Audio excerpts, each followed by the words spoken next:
नमस्कार विद्यार्थी मित्रांनो, ज्ञानदीप अकॅडमीच्या ह्या ॲपवर ह्या बॅचसाठी तुमचं स्वागत करतो. माझं नाव सत्यजित. आज आपण एक नवा टॉपिक सुरू करतोय. सेकंड टॉपिक आपल्या सिलेबसमधला. त्याचं नाव आहे मानवी अभिवृद्धी आणि व्यक्तिमत्व विकास, ज्याला ह्युमन डेव्हलपमेंट हा शब्द वापरतो आपण. डेव्हलपमेंटचा हा कन्सेप्ट आहे. त्याचबरोबर व्यक्तिमत्व विकास हा एक टॉपिक आहे. ह्याच्या आधी आपण चॅप्टर 1 संपवला. चॅप्टर 1 नंतर आपण एक त्याची टेस्ट घेतली.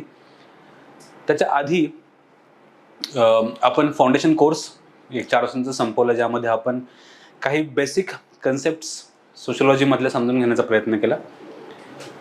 त्याचाच एक पुढचा टॉपिक आज आपण सुरू करतोय, चॅप्टर 2, जो हार्डली 3 लेक्चर्स चालेल, पुढचे 3 सेशन्स इन्क्लुडिंग टेस्ट. मी एक टेस्ट पण ह्यावर घेईल.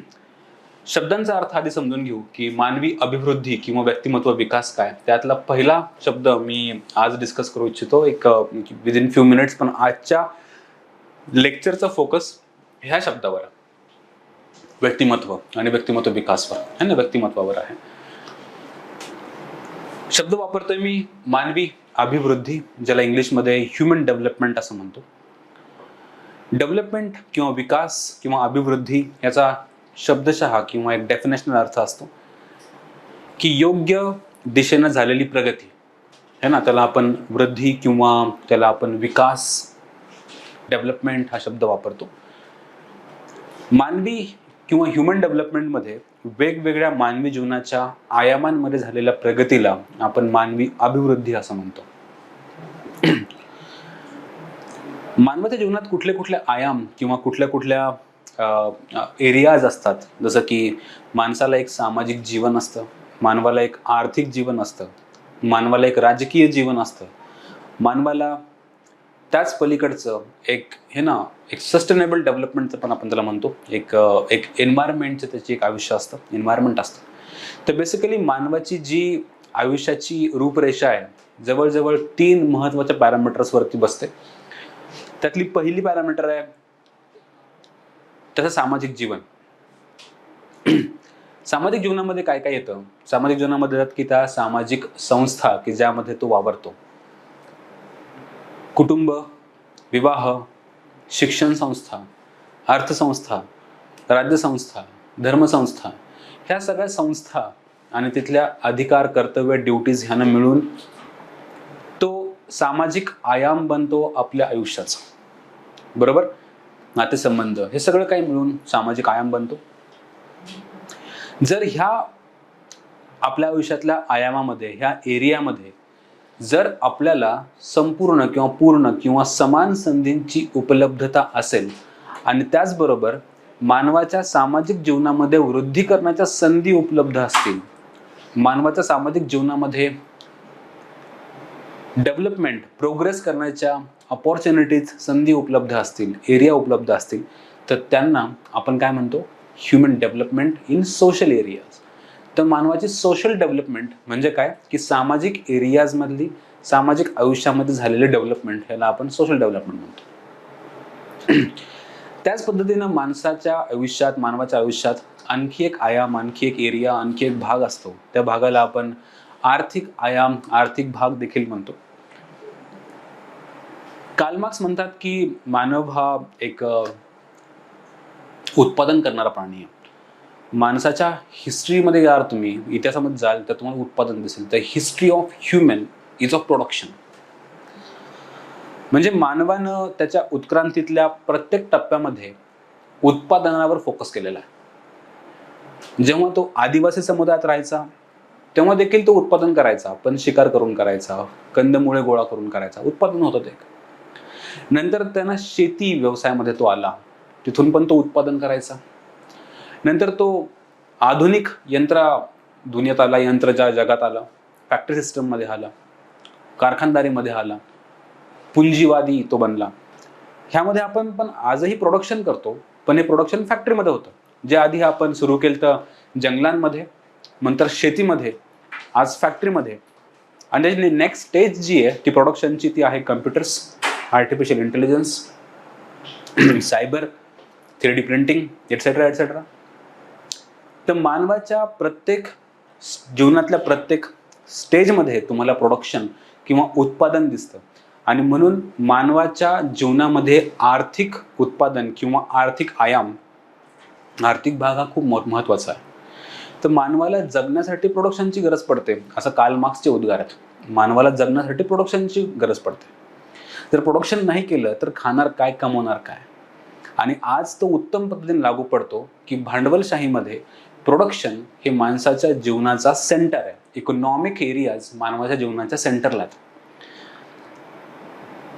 उत्पादनामधनं आपण आपली जीवनशैली मेंटेन करतो, लाईफस्टाईल मेंटेन करतो, आपण आर्थिकदृष्ट्या इंडिपेंडंट बनतो, ऑटोनॉमस बनतो. त्याचबरोबर आपल्याला उपजीविकेची साधनं उपलब्ध होतात आणि ह्या पलीकडे आपल्या प्रोडक्शन सिस्टममुळे किंवा प्रोडक्शनमुळे किंवा आपण त्यामध्ये समाविष्ट असल्यामुळे आपल्या जीवनाला एक अर्थ प्राप्त होतो की आपण का जगतो, कुठल्या कामासाठी जगतो. आपल्या जीवनाला एक पर्पज, ध्येय प्राप्त होतं. त्याचबरोबर आपल्या जीवनाला किंवा आपल्या स्वतःला एक आयडेंटिटी किंवा अस्मिता प्राप्त होते की मी डॉक्टर आहे, मी इंजिनियर आहे, मी हा आहे, मी IAS आहे, मी MLA आहे. तर बेसिकली उत्पादन पद्धती किंवा उत्पादन क्षमता ह्यावरनं किंवा उत्पादन पद्धतीवरनं, आर्थिक आयामावरनं मानवाच्या जीवनामध्ये ध्येय है ना, त्याचबरोबर आयडेंटिटी हे सर्व काही प्राप्त होतं. जर मानवाला मानवाच्या आर्थिक जीवनामध्ये ह्या ध्येयप्राप्ती किंवा आर्थिक प्रोडक्शन करण्याच्या संधी समान पद्धतीने उपलब्ध असतील आणि त्या संधीचा फायदा घेऊन मानव आणखी वृद्धी करू शकत असेल तर ह्याला आपण म्हणतो इकॉनॉमिक डेव्हलपमेंट.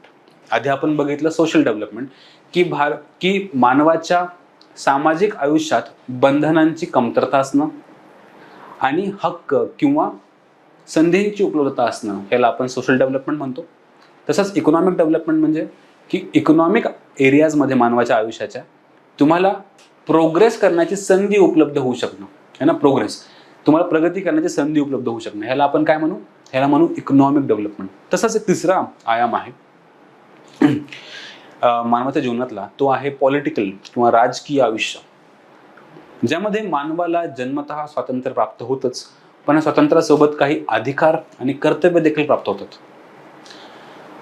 मानव त्याच्या राजकीय जीवनाच्या उत्क्रांतीमध्ये राजकीय जीवनाच्या विविध स्टेजेसमधून गेलेला आहे. राजेशाही, हुकुमशाहीकडनं आपण लोकशाहीकडे वळालेलो आहोत. आणि आज राजकीय जीवनात लोकशाही ही मानवाला राजकीय जीवनात प्रगती करण्यासाठी सर्व प्रकारे संधी उपलब्ध करून देण्याचा प्रयत्न करते. भारतामध्ये स्पेशली मताधिकार आहे आपल्याकडे है ना, अडल्ट फ्रँचाइज म्हणतो आपण, आर्टिकल 325, 326 ह्याच्या अंडर प्रत्येक मानवाला, प्रत्येक सिटीजनला, स्पेशली नागरिकाला मत देण्याचा अधिकार आहे, इलेक्शनला उभं राहण्याचा अधिकार आहे. त्याचबरोबर भारतीय संविधानामध्ये पार्ट 3 मध्ये काही मूलभूत हक्क दिलेले आहेत, फंडामेंटल राईट्स दिलेले आहेत, मूलभूत अधिकार आहेत. त्यातल्या एस्पेशली आर्टिकल 19 यामध्ये स्वातंत्र्याचा अधिकार दिलेला आहे, आर्टिकल 14 समानतेचा अधिकार आहे, आर्टिकल 15 समानतेचा अधिकार आहे.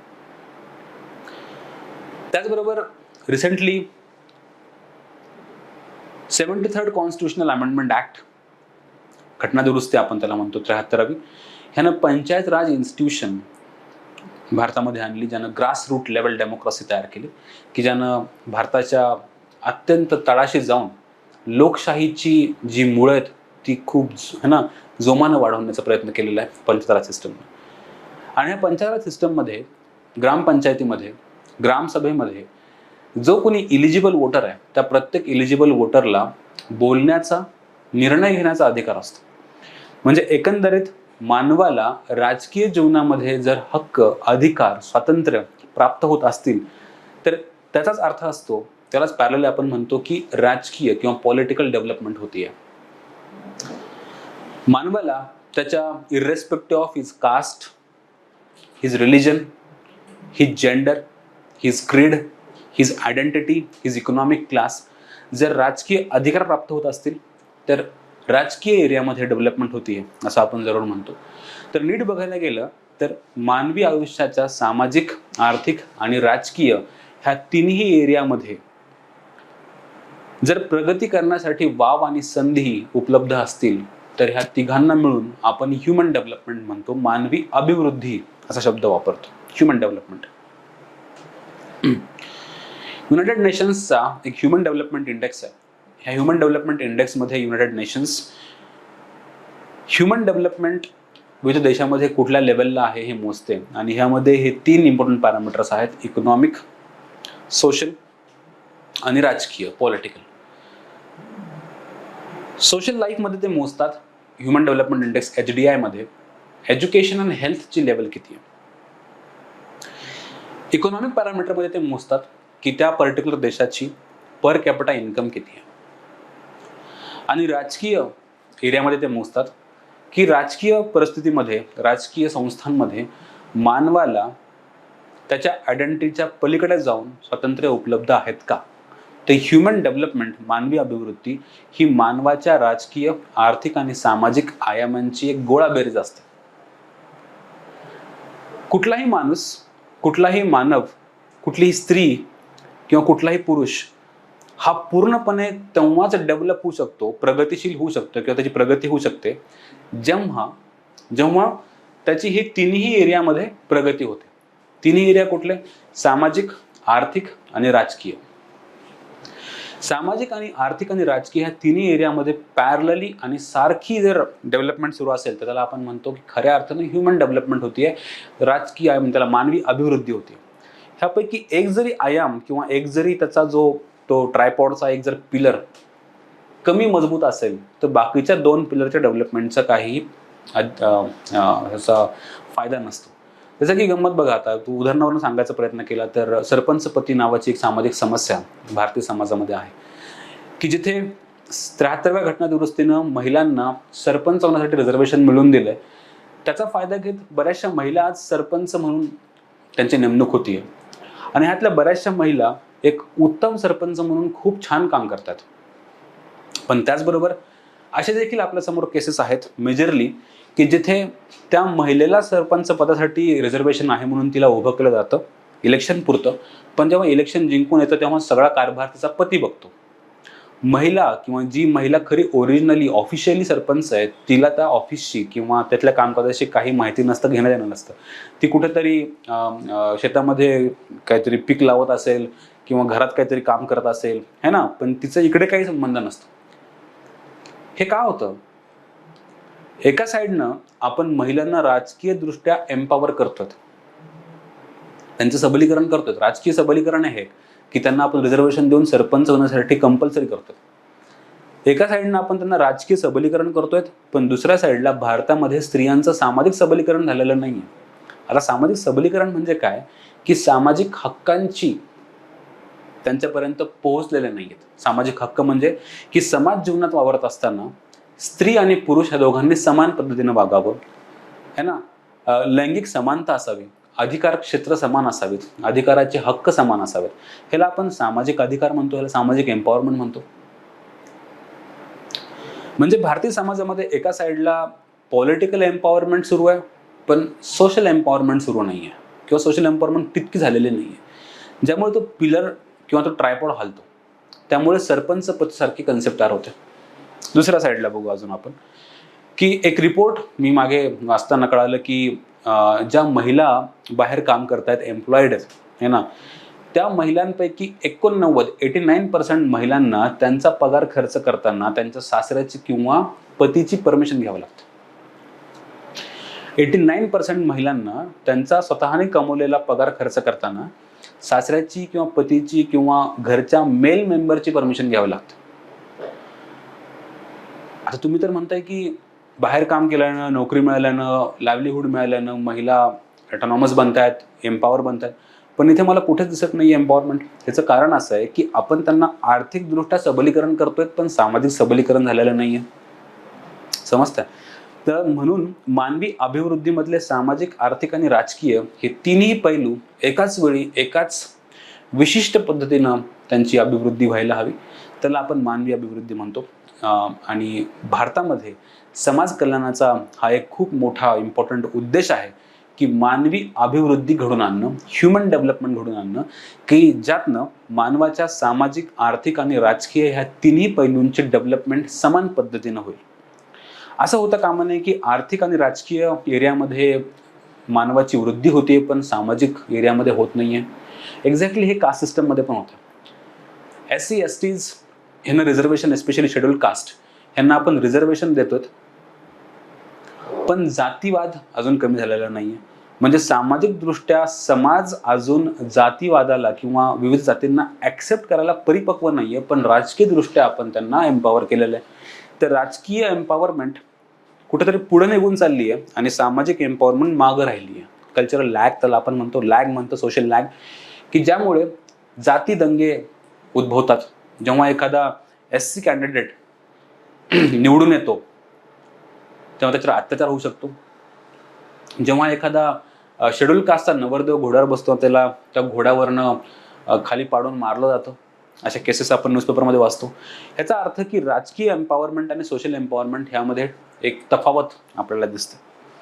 आणि जेव्हा या आर्थिक, राजकीय आणि पॉलिटिकल, आर्थिक, राजकीय, सामाजिक या तिन्ही आयामांमध्ये वृद्धी व्हायला सुरुवात होईल, तेव्हा खऱ्या अर्थानं मानवी वृद्धी, ह्युमन डेव्हलपमेंट होईल असं आपण म्हणतो. दुसरा जो टॉपिक आहे तो व्यक्तिमत्व विकास. ह्युमन डेव्हलपमेंट ही थोडी सोशल कन्सेप्ट आहे, ही ग्रुप कन्सेप्ट आहे. आपण एका मानवाची वृद्धी किंवा अभिवृद्धी नाही करू शकत, समाजाची अभिवृद्धी करतो, ग्रुपची करतो. पण व्यक्तिमत्व विकास हा इंडिव्हिज्युअल, एका व्यक्तीचा, मानवाचा आपण करू शकतो. बरोबर. व्यक्तिमत्व काय, व्यक्तिमत्व विकास काय हे आता आपण पुढे बघतोच. पण व्यक्तिमत्व विकास हे शिकणं आपल्याला का महत्वाचं आहे, एस्पेशली समाज कल्याणासाठी, की कुठल्या पद्धतीनं मानवाचं व्यक्तिमत्व घडत असतं हे महत्वाचं. एका समाज कार्यकर्त्याकडनं किंवा एखाद्या सोशल वेलफेअर ऑफिसरकडनं हे अपेक्षित आहे की समाजामध्ये असलेल्या समस्यांचं निराकरण करणं. आणि जर सामाजिक समस्यांचं मूळ हे मानवी विचार असतील, मानवी गैरसमजुती असतील, जुन्या चालीरूढी परंपरा असतील, तर त्यांना बदलण्याची स्ट्रॅटेजी तुमच्याजवळ पाहिजे. तर समाजामध्ये बदल किंवा चेंज किंवा परिवर्तन घडवून आणण्यासाठी तुम्हाला कित्येकदा माणसांची काउन्सिलिंग करावी लागते. त्यांना समजून सांगावं लागतं as a social welfare officer की तुम्ही जे काही करतायत, जसं की हुंडा जी प्रथा आहे, तर ह्याच्यामध्ये काउन्सिलिंगनं आपण लोकांचे माइंड चेंज करतो आणि त्यांना ह्या सामाजिक समस्येपासून दूर ठेवतो. जसं की जाती प्रथा आहे, त्याच्यामध्ये पण काउन्सिलिंगची आवश्यकता असते. किंवा बालविवाह आहे. एक नवी मागे एकदा केस वाचली होती की ज्यामध्ये एका ऑफिसरनं ते लिहिलं होतं, एका IAS ऑफिसरनं, की तो IAS झाला होता त्यावेळी आणि त्याच्या एका मित्राच्या घरी त्यांना व्हिजिट केलं होतं लग्नासाठी त्या बहिणीच्या. पण त्याला हे माहीत नव्हतं की त्याची बहीण मायनर आहे. शी was just 17 or 16 years old. 16-17 वर्षाची त्याची मित्राची बहीण होती आणि तिचं लग्न लागलं होतं आणि त्याला त्याच मंडपात कळालं की ही मायनर आहे म्हणून. आणि त्यानं कशा प्रकारे तिथल्या जबाबदार लोकांचं मतपरिवर्तन घडून आणलं, वेगवेगळे उपाययोजना करून, लिगल धमकी देऊन वगैरे वॉटेवर. पण त्यानं जे मतपरिवर्तन करून आणलं, त्यानं त्याच्या व्यक्तिमत्वामध्ये बदल घडून आणला. म्हणून आपल्याला व्यक्तिमत्व विकास हा कसा होतो, कुठल्या पद्धतीने होतो, ह्याच्यामध्ये समाजाचा काय रोल आहे हे शिकणं आवश्यक आहे. त्याचा हा टॉपिक आहे की मानवी अभिवृद्धी आणि व्यक्तिमत्व विकास. त्याचा आपण व्यक्तिमत्व ह्या टॉपिकवर फोकस करू. ह्याची आधी डेफिनेशन समजून घेऊ, कन्सेप्ट समजून घेऊ आपण काय. व्यक्तिमत्व या पदास समानार्थक असलेला इंग्रजी शब्द पर्सनॅलिटी हा लॅटिन भाषेतील पर्सोना या शब्दावरून घेतलेला आहे. पर्सोना म्हणजे मुखवटा. प्राचीन काळी ग्रीक रोमन नाटकातील पात्रे आपापल्या भूमिकेशी सुसंगत असे मुखवटे धारण करायचे, मास्क आपण त्याला म्हणतो. त्यानुसार व्यक्तिमत्व म्हणजे व्यक्तीचे दर्शनी स्वरूप है ना. आणखी त्याचा अर्थ की जो प्रायमा फेसी दिसतं, की जे एक्झॅक्टली आपण एखाद्या व्यक्तीकडे बघितल्यावर आपल्याला जे काही ऑब्झर्व होतं, जे सर्वप्रथम आपल्याला दिसलेलं आपण व्यक्तिमत्व म्हणतो. व्यक्तीचे दर्शनी स्वरूप असा है ना एक अर्थ त्यातनं आपल्याला निष्पन्न होतो. व्यक्तिमत्वाच्या या दर्शनी मुखवट्यामागे काही वेगळे लपलेले असल्याची शक्यता देखील ह्या शब्दामध्ये आहे.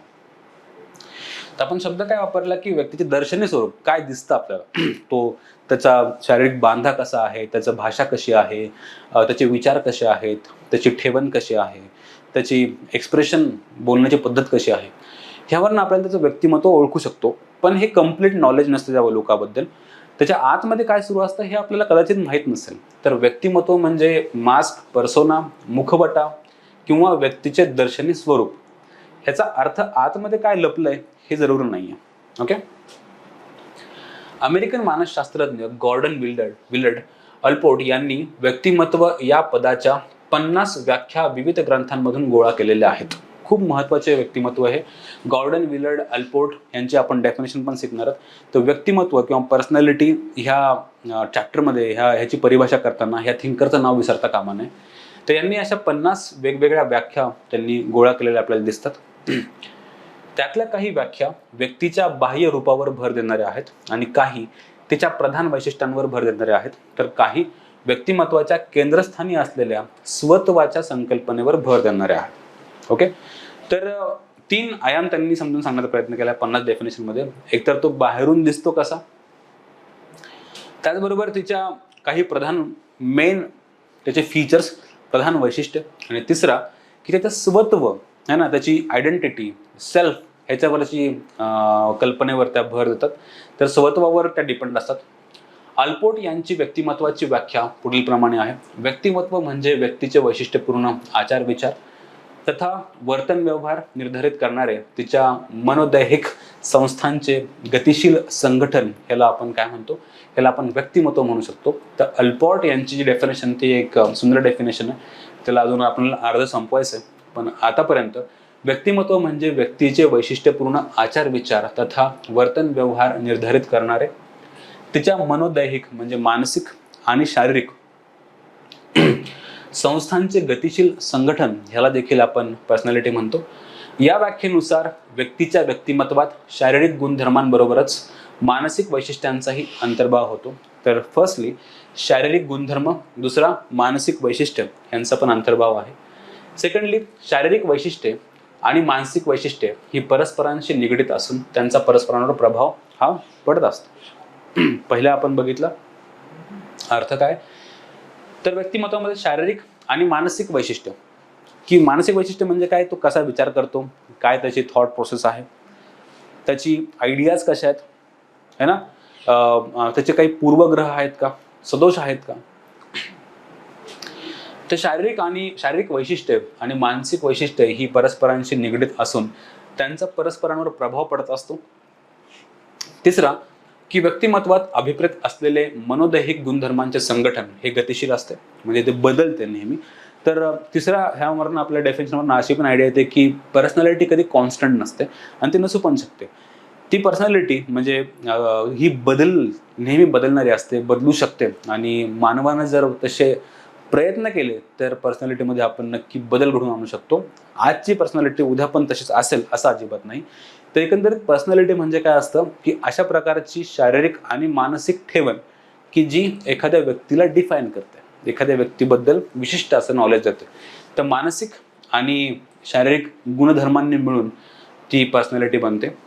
पर्सनॅलिटीचे नियंत्रक म्हणजे ते कशावर डिपेंड असते. सेकंड टॉपिक बघू आपण. व्यक्तीच्या व्यक्तिमत्वास त्याचे वैशिष्ट्यपूर्ण स्वरूप हे पिंडगत असते, है ना, ती तसेच पिंडगत तसेच है ना परिसरीय घटकांमुळे प्राप्त होते. एकतर पर्सनॅलिटीवर महत्त्वाचा कॉन्ट्रीब्युशन असतं तुमच्या जेनेटिक्स किंवा जीन्सचं, की तुम्ही कुठल्या फॅमिलीमधनं, कुठल्या रेसमधनं, कुठल्या है ना जीन्समधनं बायोलॉजिकली आलात.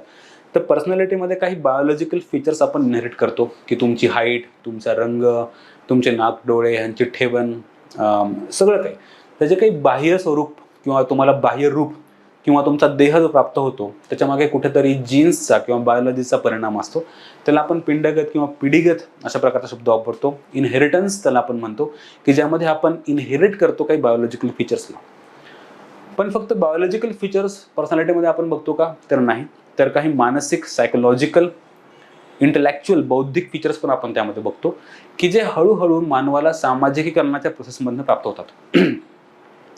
तर बायोलॉजी अँड सोशलॉजी ह्या दोघांचं मिक्सचर म्हणजे पर्सनॅलिटी डेव्हलपमेंट असतं. ओके, तर बायोलॉजिकली जे फीचर्स मिळतात, काही मानसशास्त्रीय फीचर्स सायकोलॉजी आणि काही सोशलॉजिकल फीचर्स.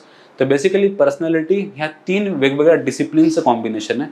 पर्सनॅलिटी बायोलॉजिकल असते, पर्सनॅलिटी सायकोलॉजिकल सुद्धा असते आणि पर्सनॅलिटी सोशलॉजिकल पण असते, बरोबर.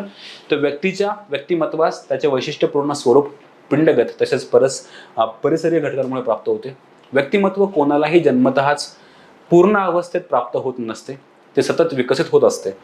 व्यक्तिमत्वामधील विशिष्ट गुणछटा विकसित होत असतात, है ना, हळूहळू.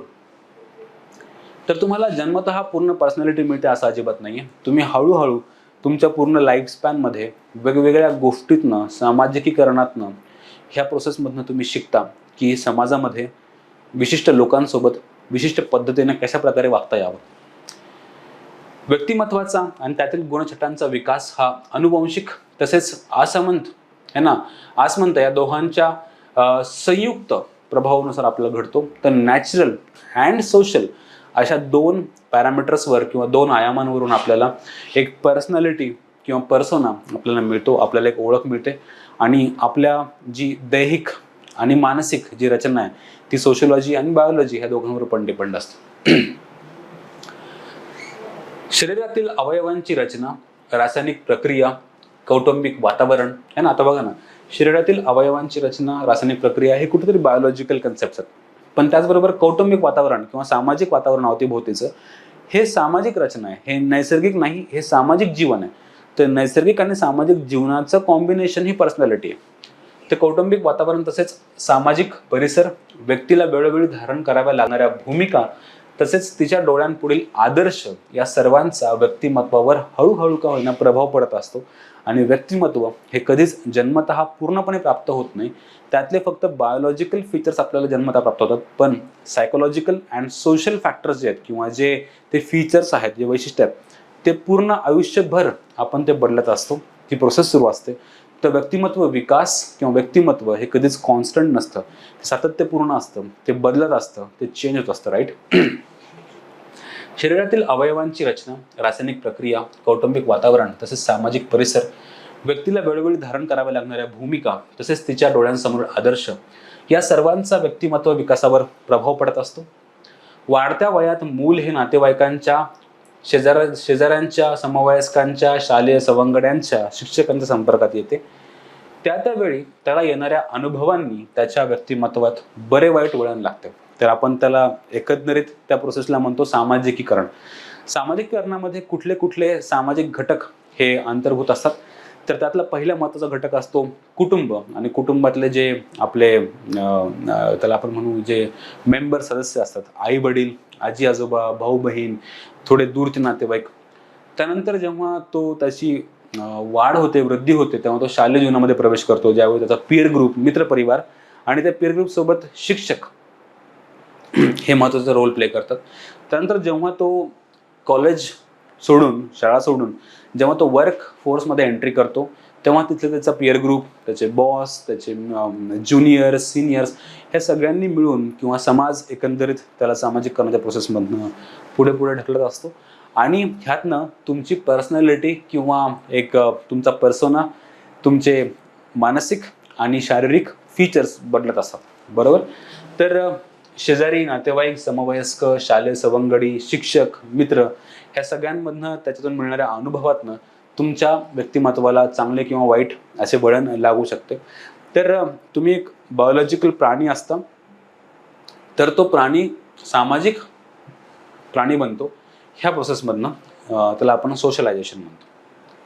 आता व्यक्तिमत्व दिसतं कसं, त्याचे गुणधर्म काय असतात, त्याच्या गुणछटा कशा असतात, है ना, की तो शांत स्वभावाचा आहे, तो चिडका आहे, वगैरे वगैरे.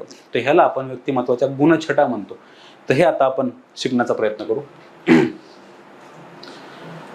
जो गुणधर्म अथवा वर्तन विशेष एखादा मनुष्य विविध प्रसंगात सातत्याने व सवयीनुसार प्रदर्शित करतो, त्या गुणधर्मास व्यक्तिमत्वाचा पैलू अथवा गुणछटा असे म्हणतात.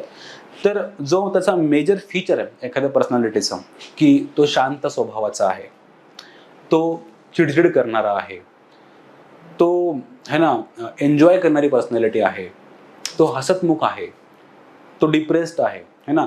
तर बेसिकली ते काय असतात, की एखादा वर्तन विशेष, एखादा मनुष्य विविध प्रसंगात जर तो सातत्याने दाखवत असेल, तर त्यावरनं त्याच्या पर्सनॅलिटीची गुणछटा कळते, त्याच्या पर्सनॅलिटीचं ते फीचर असतं. जर एखादा माणूस एखाद दुसऱ्या प्रसंगी संतापला, तर तेवढ्यावरूनच आपण त्याला तापट अथवा रागीट स्वभावाचा ठरवत नाही. परंतु तर जो वारंवार क्षुल्लक कारणावरून संतापू लागला, तर आपण त्याला नक्की म्हणू की हा चिडका आहे, हा संतापजनक आहे किंवा हा संतापतो लवकर. बरोबर. तर जर तो व्यक्ती त्याच्या पर्सनॅलिटीची एक विशिष्ट अशी भिन्न एक गुणछटा जर नेहमी नेहमी दाखवत असेल, तर त्याला आपण त्याच्या पर्सनॅलिटीचा, व्यक्तिमत्वाची गुणछटा किंवा पर्सनॅलिटीची एक फीचर असं नाव देतो, त्याला आपण पर्सनॅलिटीचा गुणछटा असं म्हणतो. तथापि व्यक्तिमत्व म्हणजे विविध गुणछटांची केवळ गोळाबेरीज नव्हे. आणि हे पण आपण लक्षात घ्यायला हवं की एखाद्या पर्सनॅलिटीमध्ये फक्त एकच गुणछटा असते का? म्हणजे एखादा व्यक्ती फक्त चिडका असतो का, फक्त शांत असतो का, फक्त न्यूट्रल असतो का, किंवा नेबुलट असतो का? तर प्रत्येक व्यक्तीच्या पर्सनॅलिटीमध्ये, व्यक्तिमत्वामध्ये वेगवेगळ्या गुणछटांची एक गोळाबेरीज असते. आणि त्यातली जी महत्त्वाची गुणछटा आहे, जो सातत्यपूर्ण आपल्याला दिसते, त्यावरनं त्या पर्सनॅलिटीचा मेन गुणछटा आपण त्याला ओळखतो. पण फक्त पर्सनॅलिटी म्हणजे ह्या गुणछटाच नव्हे, व्यक्तिमत्वात या पैलूंची अनन्यसाधारण गुंफण होत असते आणि ती व्यक्तिपरत्वे अनन्यसाधारण असते.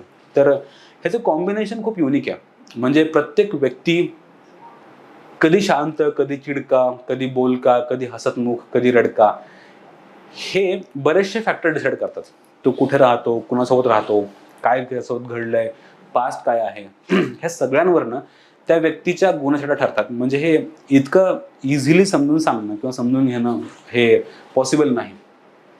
तर प्रत्येक व्यक्तीच्या ठायी काही एक वैशिष्ट्यपूर्ण एकात्मता असते, तर त्याला आपण त्या व्यक्तिमत्वाची गुणछटा असं म्हणतो. पण ह्याचा असा अर्थ नाही की ह्याला पर्सनॅलिटीज, की त्याचा स्वभाव चिडका म्हणजे त्याची पर्सनॅलिटी चिडकी असं अजिबात नाही. ती फक्त पर्सनॅलिटीची गुणछटा आहे, ते फीचर आहे, ती पर्सनॅलिटी नसते पूर्ण. विविध गुणछटा व्यक्तीला येणाऱ्या विविध अनुभवांनी, सामाजिक अंतरक्रियेद्वारे, तसेच अनुवांशिक व असमंत या दोहांच्या संयुक्त प्रभावाने विकसित होतात. तर बेसिकली त्या इंटरॅक्शनवर डिपेंड आहे. काही नॅचरल फीचर्स असतात, जेनेटिकली त्या इनहेरिट करतो आपण. काही सोसायटीकडनं आपण ते इनहेरिट करतो. तर नॅचरल अँड सोशल अशा दोन्हीही पॅरामीटर्स, अशा दोन्ही कॉम्बिनेशन्सने मिळून त्या एखाद्या व्यक्तीची, त्या पर्सनॅलिटीची, त्या व्यक्तिमत्वाची गुणछटा ही ठरत असते. प्रत्येक गुणछटा तिच्या विशुद्ध स्वरूपात एका टोकाची वर्तन प्रवृत्ती असते, एकदम प्युअर, राईट. सामान्यतः माणसांच्या ठायी दोन परस्पर विरोधी गुणछटा एकत्र नांदतात. म्हणजे व्यक्तिमत्वात परस्पर विरोधी गुणछटांची रसमिसळ असते. उदाहरणार्थ, प्रत्येक वेळी अंशतः विवेकशील व अंशतः भावनाप्रवण असं आपण त्याला म्हणतो. की ज्याला आपण म्हणतो ना की टॉलरंट किंवा एक स्टेबल पर्सनॅलिटी. आपण दरवेळी स्टेबल असो असंही नाही आहे, आणि प्रत्येक वेळी इमोशनल असो असं पण नाही आहे. तर काही वेळा आपल्या इमोशन्सची एक्स्ट्रीम लेवल आपण गाठतो, काही वेळा आपण इमोशनली स्टेबल राहून परिस्थिती हाताळण्याचा प्रयत्न करतो. तर माणसाची पर्सनॅलिटी ह्या वेगवेगळ्या गुणधर्मांनी, ह्या वेगवेगळ्या गुणछटांनी बनलेली असते. तर विवेकशीलता आणि भावनाप्रवणता ह्या दोन्हीही एकत्र येऊन माणसाची अशी एक पर्सनॅलिटी बनते. तर ह्यावरून आपल्याला कळतं की मानवाची गुणछटा किंवा मानवाची पर्सनॅलिटी ही वेगवेगळ्या एक्स्ट्रीम गुणछटांनी बनलेली असते, है ना. तो एका वेळी हसतमुख असेल, एका वेळी तो दुःखी पण असू शकतो. तर अशा प्रकारे G.W. अल्पोर्ट आणि H.S. ओटबर्ट या मानसशास्त्रज्ञ यांनी प्राथमिक गुणछटा आणि त्यांच्या विरोधी गुणछटा यांच्या 12 जोड्या आपल्या पर्सनॅलिटीच्या बाबतीत डिफाईन केलेल्या दिसतात. त्यातली पहिली जोडी आहे की मुक्त भावना व्यक्ती, है ना. की तो एक्स्ट्रोवर्ट म्हणतो आपण त्याला, की तो बोलून जातो किंवा एक्सप्रेस करून देतो. त्याला जर राग आला तर तो चिडतो, त्याला जर आनंद वाटला तो हे एक्सप्रेस करतो, त्याला जर दुःख झालं एक्सप्रेस करेल, आनंदी एक्सप्रेस करेल. म्हणजे तो आहे मुक्त भावना व्यक्ती, की त्याच्या मनात जे काही भावना आहे, राग, द्वेष, मत्सर, तो एक्सप्रेस करतो. पण अशा काही व्यक्ती असतात की मनात कुठली भावना सुरू हे समोरच्याला कळत सुद्धा नाही, राईट. की जर एखाद्या व्यक्तीला राग आलाय पण तो आनंदी असला दाखवतो, त्याच्या मनात तो चर्चा सुरू असते, पण तो बाहेर एक्सप्रेस नाही करत, त्याला आपण कधी कधी इंट्रोवर्ट पण म्हणतो. तर मुक्त भावना व्यक्ती विरुद्ध भावना नियंत्रण ही पण एक जोडी आहे. बुद्धिचातुर्य विरुद्ध मंद बुद्धित्व हे पण पर्सनॅलिटीचे गुणछटा आहे.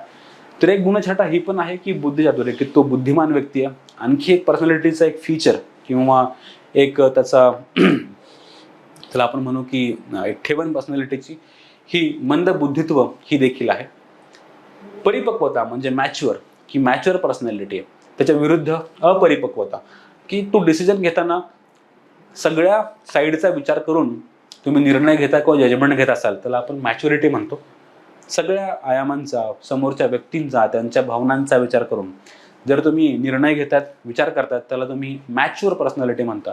पण त्याच्या विरुद्ध इमॅच्युअर पर्सनॅलिटी, की जिथे तुम्ही समोरच्या व्यक्तींचा, भावनांचा विचार न करता स्वतःला असलेल्या इनकम्प्लीट नॉलेजवर तो निर्णय घेता किंवा जजमेंट देता, ह्याला आपण म्हणतो इमॅच्युरिटी. तर ही पण एक जोडी आहे. ही जोड्या कोणी दिल्यात? 12 जोड्या. हे नाव महत्वाचं आहे ह्या जोड्यांच्या नावापेक्षा, की G.W. अल्पोर्ट आणि H.S. ऑर्टबर्ट ह्यांनी पर्सनॅलिटीच्या अशा 12 जोड्या तयार केलेल्या आहेत. मुक्त भावना व्यक्ती, भावना नियंत्रण, बुद्धिचातुर्य, मंदबुद्धित्व, परिपक्वता, अपरिपक्वता, प्रभुत्व प्रियता आणि क्षीणगणित प्रवणता म्हणजे डॉमिनन्स किंवा है ना फॉलो करणं, आनंदी किंवा वृत्ती निरुत्साही, है ना, की आनंदी म्हणजे हॅपीनेस आणि इथे निरुत्साही राहणं, काही फरक नाही पडणं, आनंद नाही, दुःख नाही, कार्यसातत्य, कन्सिस्टन्सी आणि चंचल वृत्ती म्हणजे है ना की वाटेल ते करणं, की आता प्लॅन केलं त्या अभ्यासाचा पण पाऊस पडला, सिंहगडला गेल. तर कार्यसातत्य आणि चंचल वृत्ती ही पण एक जोडी आहे, हे पण एक विरुद्ध जोडी आहे. तर प्रभुत्व प्रियता, आनंदी, कार्यसातत्याच्या विरुद्ध क्षीणगणित है ना, क्षीण गती प्रमाणाचा है ना, की नंतर वृत्ती निरुत्साही आणि चंचल वृत्ती, नंतर साहस प्रियता आणि भित्रेपणा ही पण एक जोडी आहे.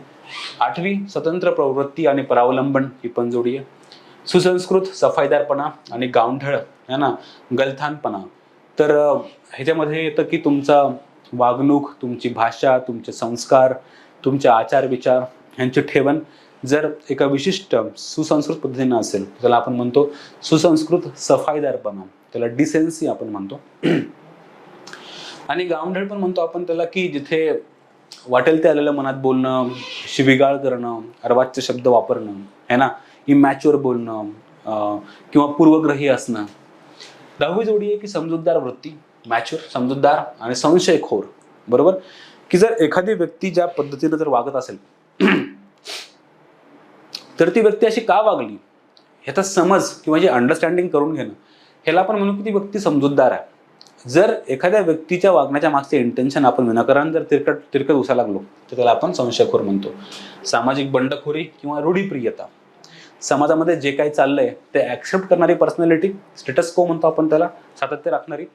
आणखी अशी पर्सनॅलिटी असते आय मीन है ना, बंडखोरी म्हणजे की त्याच्या विरुद्ध, आणि रूढीप्रियता म्हणजे की जे चाललंय त्याला ऍक्सेप्ट करणं.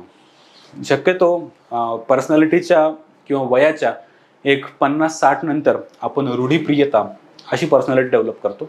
नॅचरली ती डेव्हलप होते, आपण ते बघणार आहेत पुढे. आणि आपण वयाच्या एक 20 ते 30 किंवा 20 ते 35-40 ह्या दरम्यान बंडखोर असतो, की समाजामध्ये जे काही चाललंय ह्याच्या विरुद्ध आवाज किंवा बंड करण्याची आपली तयारी किंवा ॲटलिस्ट एक्सप्रेस करण्याची तयारी आपली असते. त्याला आपण म्हणतो सामाजिक बंडखोरी, रिव्होल्युशन आणण्याचा प्रयत्न करतो आपण. आणि रूढीप्रियता म्हणजे जे काही चाललंय कन्सिस्टंटली आपण त्याला फॉलो करण्याचा प्रयत्न करतो. आणखी एक जोडी आहे विवेकशीलता, है ना, आणि दुसरं आहे भाबडेपणा. विवेकशील म्हणजे वैचारिक पद्धतीनं विवेक बुद्धी वापरून विचार करून वागणं. विवेकशील म्हणजे की माझ्या ॲक्शनच्या मागे विचार करून, आपण म्हणतो ना की तू 10 वेळा विचार करून कृती करावी, असा जो एखादा व्यक्ती असेल की आधी विचार करणं मग कृती करणं, ह्याला आपण विवेकशील म्हणतो. आणि कृती करून टाकणं मग विचार करणं किंवा भोळ्याप्रमाणे काही पण वागणं किंवा कसंही ॲक्शन घेणं, निर्णय घेणं, ह्याला आपण भाबडेपणा म्हणतो.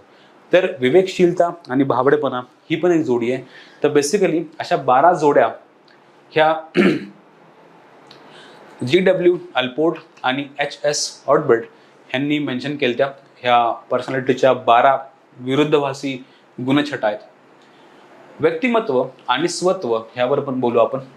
स्वत्व म्हणजे सेल्फ हे व्यक्तिमत्वाच्या केंद्रस्थानी असते.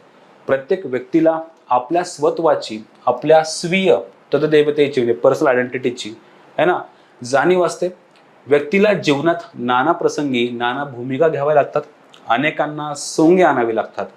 तथापि अशा सर्व प्रसंगात तिची स्वत्वविषयक जाणीव ही अबाधित असते. तर व्यक्तिमत्व आणि स्वत्व हा जवळजवळ सारख्या दिसणाऱ्या कन्सेप्ट आहेत. व्यक्तिमत्व म्हणजे जे आपण आहोत आणि जे बाहेर दाखवतो ह्यांचं कॉम्बिनेशन, पर्सनॅलिटी है ना. पण स्वत्व म्हणजे तुमची रिअल आयडेंटिटी, की तुम्ही कोण आहात ह्याची तुम्हाला जाणीव असणं. तुम्ही आतून कोण आहात, खरे कोण आहात, म्हणजे स्वत्व. आणि व्यक्तिमत्व म्हणजे शक्यतो आपण जे एक्सप्रेस करतो बाहेर, जे लोकांसमोर आपण आपल्याला इमेज पोर्ट्रे करतो, त्याला आपण पर्सनॅलिटी, व्यक्तिमत्व म्हणतो. बेसिकली व्यक्तिमत्व म्हणजे फक्त बाहेर दाखवतो असं नाहीच, पण त्याच्यामध्ये स्वत्वाचा पण अंश असतो. पण स्वत्व हे रिअल तुमची आयडेंटिटी असते. व्यक्तिमत्व कदाचित तुम्हाला जे हवं तुम्ही ते दाखवू शकता.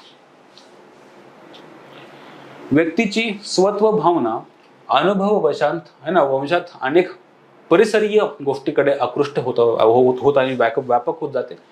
हे माझे शरीर, हे माझे आईवडील, ही माझी भावंडे, हे माझे घर, हे माझे मित्र, हे माझे सखे सोयरे, ही माझी शाळा, हा माझा देश. अशा टप्प्याटप्प्यांनी व्यक्तीचे स्वत्व हे विशाल होते, जे काही माझं आहे, जो काही मी आहे.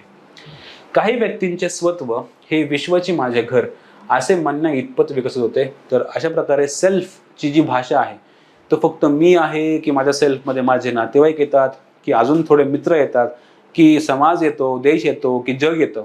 तर बेसिकली लोकांचं स्वत्व हे त्यांच्या ठरवलेल्या एरियापुरतं लिमिट असतं. पण काही लोकांचं स्वत्व हे जगाच्याही पलीकडे असतं.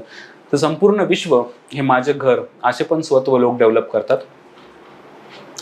व्यक्तिमत्व विकास आणि सुधारणा ही पण एक संकल्पना आपण बघू. आपल्या व्यक्तिमत्वाचा विकास कसा करावा, याचा प्रभावशाली व्यक्तिमत्व कसे संपादन करायचे, या संबंधाने कोणताही सुनिश्चित नियमावली आपल्याला सांगता येत नाही, की तुम्ही असं करा, असं वागा, असे रूल्स फॉलो करा, हे खा, इतक्या वाजता उठा, तर तुमची अशा प्रकारची पर्सनॅलिटी डेव्हलप होईल. असा कुठलाही आपल्याला ढाचा रेडी करता येत नाही. तर आपल्या व्यक्तिमत्वाचा विकास कसा करायचा, प्रभावशाली व्यक्तिमत्व कसे संपादन करायचे, ह्याचा कुठलाही सुनिश्चित असे नियमावली आपल्याला सांगता येणं शक्य नाही. कारण जो नियम एकाच्या बाबतीत लागू पडतो, तोच नियम दुसऱ्या व्यक्तीला लागू पडेल का, ह्याची आपल्याला शाश्वती देता येत नाही. तर बेसिकली व्यक्तिमत्व विकासाची जी नियमावली आहे, जे रूल्स आहेत, जी प्रोसेस आहे, जी प्रक्रिया आहे, ती व्यक्ती परत्वे बदलू शकते.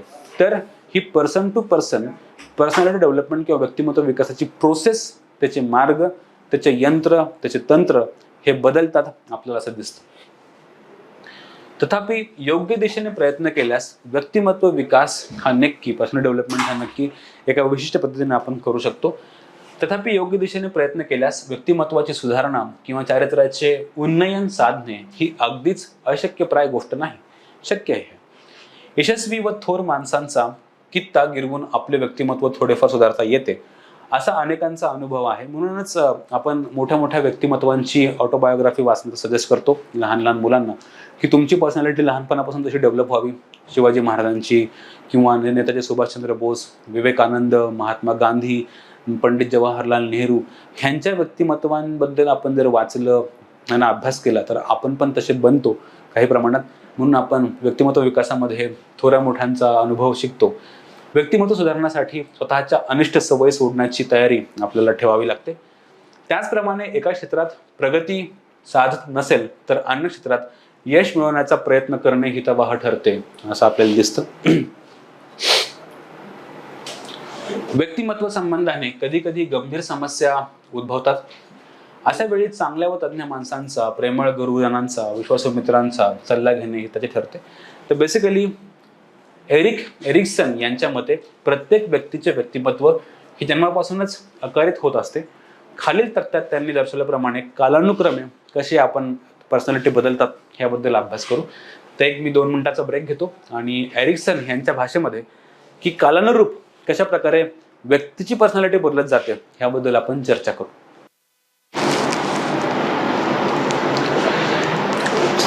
एरिक्सन यांच्या मते प्रत्येक व्यक्तीचे व्यक्तिमत्व हे जन्मापासूनच आकारित होत असते, है ना. की व्यक्तिमत्व जरी हे फक्त बायोलॉजिकल नसतं, ते एक सायकोलॉजिकल आणि सोशल ह्या पॅरामीटर्सनं पण बनतं. तर एरिक्सन यांच्या मते जन्मापासून कशा प्रकारे व्यक्तिमत्व बदलत जातं, त्याच्या वेगवेगळ्या स्टेजमध्ये, टप्प्यामध्ये काय काय नवीन गोष्टी ॲड होतात, काय काय बदलतात, ह्याने त्यांनी चार्ट दिलेला आहे. त्यातली जी पहिली अवस्था आहे ते बाल्यावस्था असं त्याला नाव देतात. तर बाल्यावस्था हे पहिलं वर्ष असतं. ह्यावेळी ह्या अवस्थेमध्ये ते बालक परिसराची एक विश्वासजनक ओळख करत असतं, है ना. ते आवाज काढण्याचा प्रयत्न करत असतं, परिसराची ओळख करतं. त्यामध्ये शंकाकुल मनस्थिती असते की त्याला कळत नसतं काय चाललंय बाहेर, है ना. आणि आपण काही करू शकतो ह्याची ती भावना, आत्मविश्वासाची भावना त्यामध्ये नसते. तर बेसिकली एक बालक एक ऑर्गॅनिझम, एक प्राण्यासारखं असतं, ज्यामध्ये ते शंकाकुल असतं की ते फक्त डोळे मोठे करून बघणं किंवा प्रतिसाद देणं, रडणं, हसणं, ह्याच गोष्टी त्यावेळेस करत असतं. तर पर्सनॅलिटी त्यावेळेसची थोडीशी अशा प्रकारची असते. पर्सनॅलिटी असते त्यावेळी शंकाकुल मनस्थिती आणि आत्मविश्वासाचा अभाव असतो.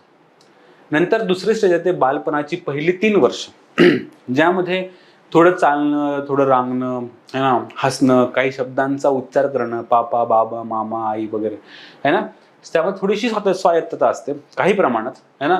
स्वावलंबन असतं, है ना, थोडंसं चालू शकतो. आणि लहानपणी पहिल्या वर्षी बाळाला काही जरी करत असेल तरी त्याला बाकीच्यांची मदत लागते, नातेवाईकांची मदत लागते, है ना, त्याच्यात दैनंदिन प्रक्रिया करण्यासाठी. पण इथे पहिल्या 3 वर्षामध्ये थोडी स्वायत्तता असते, स्वावलंबन असतं, पण त्याचबरोबर दुर्बलता देखील असते. सामाजिकदृष्ट्या, आर्थिकदृष्ट्या, राजकीयदृष्ट्या ते अजून बालक आहे, है ना. त्याला खाण्यासाठी, झोपण्यासाठी, पिण्यासाठी या सगळ्या व्यवस्थांची गरज असते. तो दुर्बल असतो आणि तो परावलंबित असतो. तर एकंदरीत पहिल्या 3 वर्षात त्या बालकाची पर्सनॅलिटी किंवा व्यक्तिमत्व ह्या प्रकारचं असतं.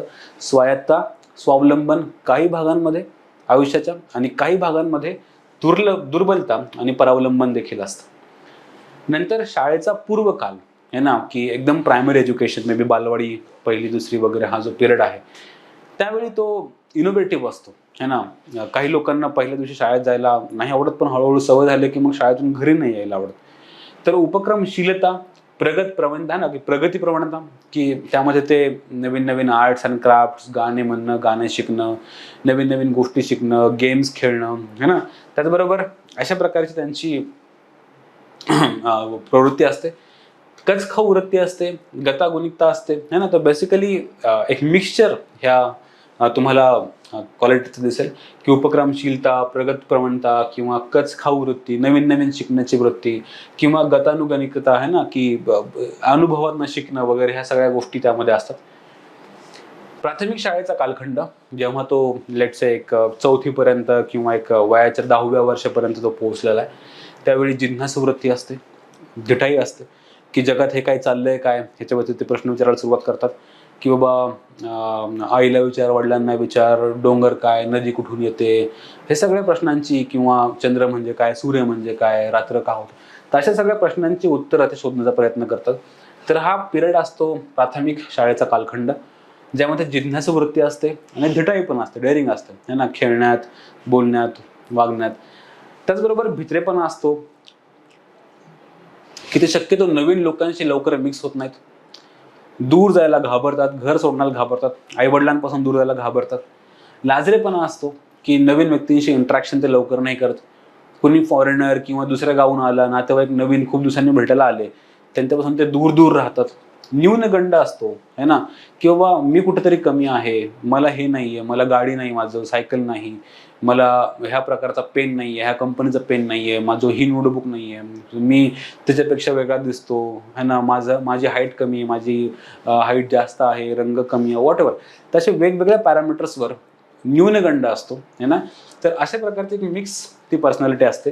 जिज्ञासू वृत्ती, धिटाई, भित्रापणा, लाजरेपणा, न्यूनगंड, अशा क्वालिटीजनं, अशा गुणछटांना ती प्राथमिक शाळेचा कालखंड, ती पर्सनॅलिटी असते. नंतर यवनागमन, एक थोडी आपण तिकडे यवनाकडे चाललेलो आहोत, प्युबरिटीकडे चाललेलो आहोत. एक 7वी 8वीचा तो पिरियड, 8वी 9वीचा पिरियड असतो हा. तर त्याला आपण पौगंडावस्था पण म्हणतो, ज्यावेळी आपण प्युबरिटीकडे जातो, राईट. स्वत्वाची जाणीव होते आपल्याला त्यावेळी. आपल्याला आपल्यासमोर आपण कोण आहोत, आपल्या फॅमिलीची आयडेंटिटी काय आहे, आपला धर्म काय आहे, आपली जात काय आहे, आपण कुठल्या देशात राहतो, कुठल्या समाजात राहतो, तिथली मूल्य काय आहेत, त्याची थोडीफार जाणीव व्हायला लागते, है ना. तर आपले रोल मॉडेल कोण आहेत, आपल्याला पुढे काय करायचंय, डॉक्टर व्हायचं, इंजिनियर व्हायचं, IAS व्हायचंय. तर एकंदरीत हा तो काळ असतो की ज्यावेळी आपल्या स्वत्वाची जाणीव होते आणि आपण आपल्या समाजाचा, फॅमिलीत विचार करत करत आपल्या फ्युचरचा विचार करायला लागतो. स्वत्वाची जाणीव होते, करारीपणा यायला लागतो आपल्यामध्ये ना, पर्सनॅलिटी डेव्हलप व्हायला लागते. त्याचबरोबर स्वत्वविषयक संभ्रम, एक डाऊटफुल पण असतो की आपल्याकडनं होईल का, हे कसं करायचं, कुठली एक्झाम पास करायची, कुठल्या शाळेत जायचं, कुठलं कॉलेज, कुठली डिग्री घ्यायची, BA करायचं आहे की BTech करायचं आहे किंवा BS. तर अशा प्रकारची एक संभ्रमावस्था पण असते आणि त्याचबरोबर डळमळीतपणा असतो की ह्यावेळी अचानकपणे आपण निर्णय बदलण्याची, की हां, माझे मित्र म्हणतात की इंजिनिअरिंग केल्यानं चांगला पगार मिळतो, लगेच आपण इंजिनिअरिंग मनात घेऊन चालतो. कुणीतरी आपल्या शहरामध्ये जर IAS झाला तर लगेच आपल्याला IAS व्हायचं असतं. जर अचानक कोणी एअरफोर्समध्ये गेला तर लगेच आपल्याला पायलट व्हायचं असतं. तर बेसिकली ह्यावेळी आपण त्या 3 वर्षामध्ये खूप सारे करिअर बदलतो आपण. हे ना 3 वर्षामध्ये एक 10-20 वेळा करिअर बदलून झालेलं असतं आपले. तर हे का बरं असतं की डळमळीतपणा असतो. त्यावेळेस स्वतःची जाणीवता असते, करारीपणा असतो, पण कुठेतरी डाऊटफुल एक एक डळमळीतपणा असतो. तसं ते एक यौवन आगमन तो एक पिरियड असतो ज्यामध्ये बायोलॉजिकल डेव्हलपमेंट्स खूप फास्ट असतात. नवीन-नवीन गोष्टी आपल्याला कळत असतात. आपल्या अवयवांची एक विशिष्ट रचना बनत असते. तर ह्यातनं ती आपण तो प्रौढ अवस्था थोडीशी अजून मॅच्युअर, त्याला आपण अडोलसन्स पण म्हणतो. एक समवेअर लाईक एक 15 वर्ष है ना, की 18च्या आत 14, 15, 18 वगैरे ज्या तो पिरियड असतो. एक 14 to 18 तो एज म्हणू शकतो आपण. त्यावेळी थोडं आपण मन मोकळे असतो. कॉलेजचा पिरियड सुरू आहे आपला 11, 12, 10वी, 11वी, 12वी. एक जवळीकचा सामाजिक संपर्क असतो, अत्यंत क्लोज मित्र तयार होणं है ना, काही प्रेमाचे नातेसंबंध तयार होणं किंवा त्याचबरोबर एकलकोंडेपणा येणं है ना, इंट्रोवर्ट बनणं, त्याचबरोबर संशयी वृत्ती वाढणं, की बहुतेक माझ्या मित्रांनं असं का केलं तर बहुतेक त्याच्या मागं ते कारण असेल, अच्छा असं. तर बेसिकली मनमोकळेपणा, जवळीक साधनाची एक अवस्था असते. नंतर एकलकोंडेपणा पण त्या काळात वाढतो. म्हणून आपण तो काळात बघतो की 10th, 11th, 12th किंवा इंजिनिअरिंगच्या एंट्रन्स ह्या एक्झामच्या काळात अचानक आत्महत्येचं प्रमाण वाढतं. बरोबर, एक्झामचं प्रेशर असतं. त्याचबरोबर सोशल मीडियामुळे खूप एक्सपोजर मिळालं आहे. रिलेशनशिपचं प्रमाण वाढत चाललं आहे. ह्यातनं होणाऱ्या इमॅच्युअर डिसिजन्समुळं पुन्हा एकलकोंडेपणा किंवा आत्महत्यांचं प्रमाण वाढतं. तर अशा प्रकारे एकंदरीत ही एक प्रौढावस्था असते. एक ॲडोलसन्स त्याला आपण म्हणतो, हा तो काळ असतो. नंतर एक मध्यमवयीन एक कालखंड असतो. त्याला आपण मध्यकालीन थोडं आपण पुढे गेलेलो असतो. एक मॅच्युरिटी यूथ आपला संपलेला असतो.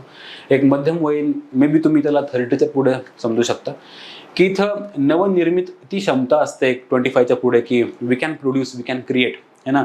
नवीन बिझनेस तयार करणं, नवीन प्रोडक्ट, नवीन आयडिया, नवीन कंपनी, सर्व्हिसमध्ये नवीन काहीतरी इनोव्हेशन आणणं. तर हा जो काळ असतो हा नवनिर्मितीक्षम असतो. ह्यामध्ये क्रिएटिव्हिटी जास्त असते, प्रोडक्शनची कॅपॅसिटी असते, आयडियाज तयार होत असतात. हा जननशीलता असते. इथे आपण प्रजनन करू शकतो. हा आपला एक मॅच्युरिटीचा, एक सेक्शुअल ॲक्टिव्हिटीचा हा कालखंड असतो. सनातनी वृत्ती असते, कूपमंडकता पण त्यावेळी असते, की आपण थोडं स्पिरिच्युअलिटीकडे पण जातो आणि आपल्याला जे काही माहिती आहे तेच खरं हे समजण्याचं पण आपली वृत्ती असते, की ह्याच्या पलीकडे पण नॉलेज आहे, ह्याच्या पलीकडे पण काही व्ह्यू आहेत, ह्याच्या पलीकडे पण काही ओपिनियन आहेत, हे आपण ॲक्सेप्ट नाही करत लवकर. तर बेसिकली आपल्या विचारांसोबत अत्यंत आपण एक कट्टर होण्याचा प्रयत्न करतो. आपल्याला जे पटतं तेच खरं, आपले विचार खरे, अशी पण ती एक अवस्था असते. तर नवनिर्मिती क्षमता म्हणजे त्यावेळेस आपण प्रोडक्शनची आपली कॅपॅसिटी, एक जननशीलता म्हणजे आपण त्यावेळेस रिप्रोडक्शन करू शकत असतो. ह्या काळात आपण सनातनी वृत्ती असते आणि कूपमंडकता म्हणजे आपल्याला जेवढं दिसतंय तेच आपलं विश्व, ह्याच्यामध्ये आपण राहण्याचा प्रयत्न करतो है ना. नंतर एक उतार वय मे बी 45-50 नंतरचा हा पिरियड असेल. त्यावेळी सगळं जग बघून झालेलं असतं, जगून झालेलं असतं, सगळ्या नातेसंबंधांचा अनुभव घेऊन झालेला असतो, सगळ्या आर्थिक व्यवहारांचा आपल्याला टेस्ट मिळालेले असते. त्यावेळी आपल्याला जगाची बऱ्यापैकी रिॲलिटी कळाली असते, की जग चालतं कसं, आतापर्यंत आपण कसा विचार करायचो, ते खरा होता, खोटा होता, ह्या विषयाचे आपले विचार दृढ बनतात आणि आपल्या जीवनाविषयी आणि इतर समाजाविषयीचं आपलं एक ओपिनियन तयार होतं.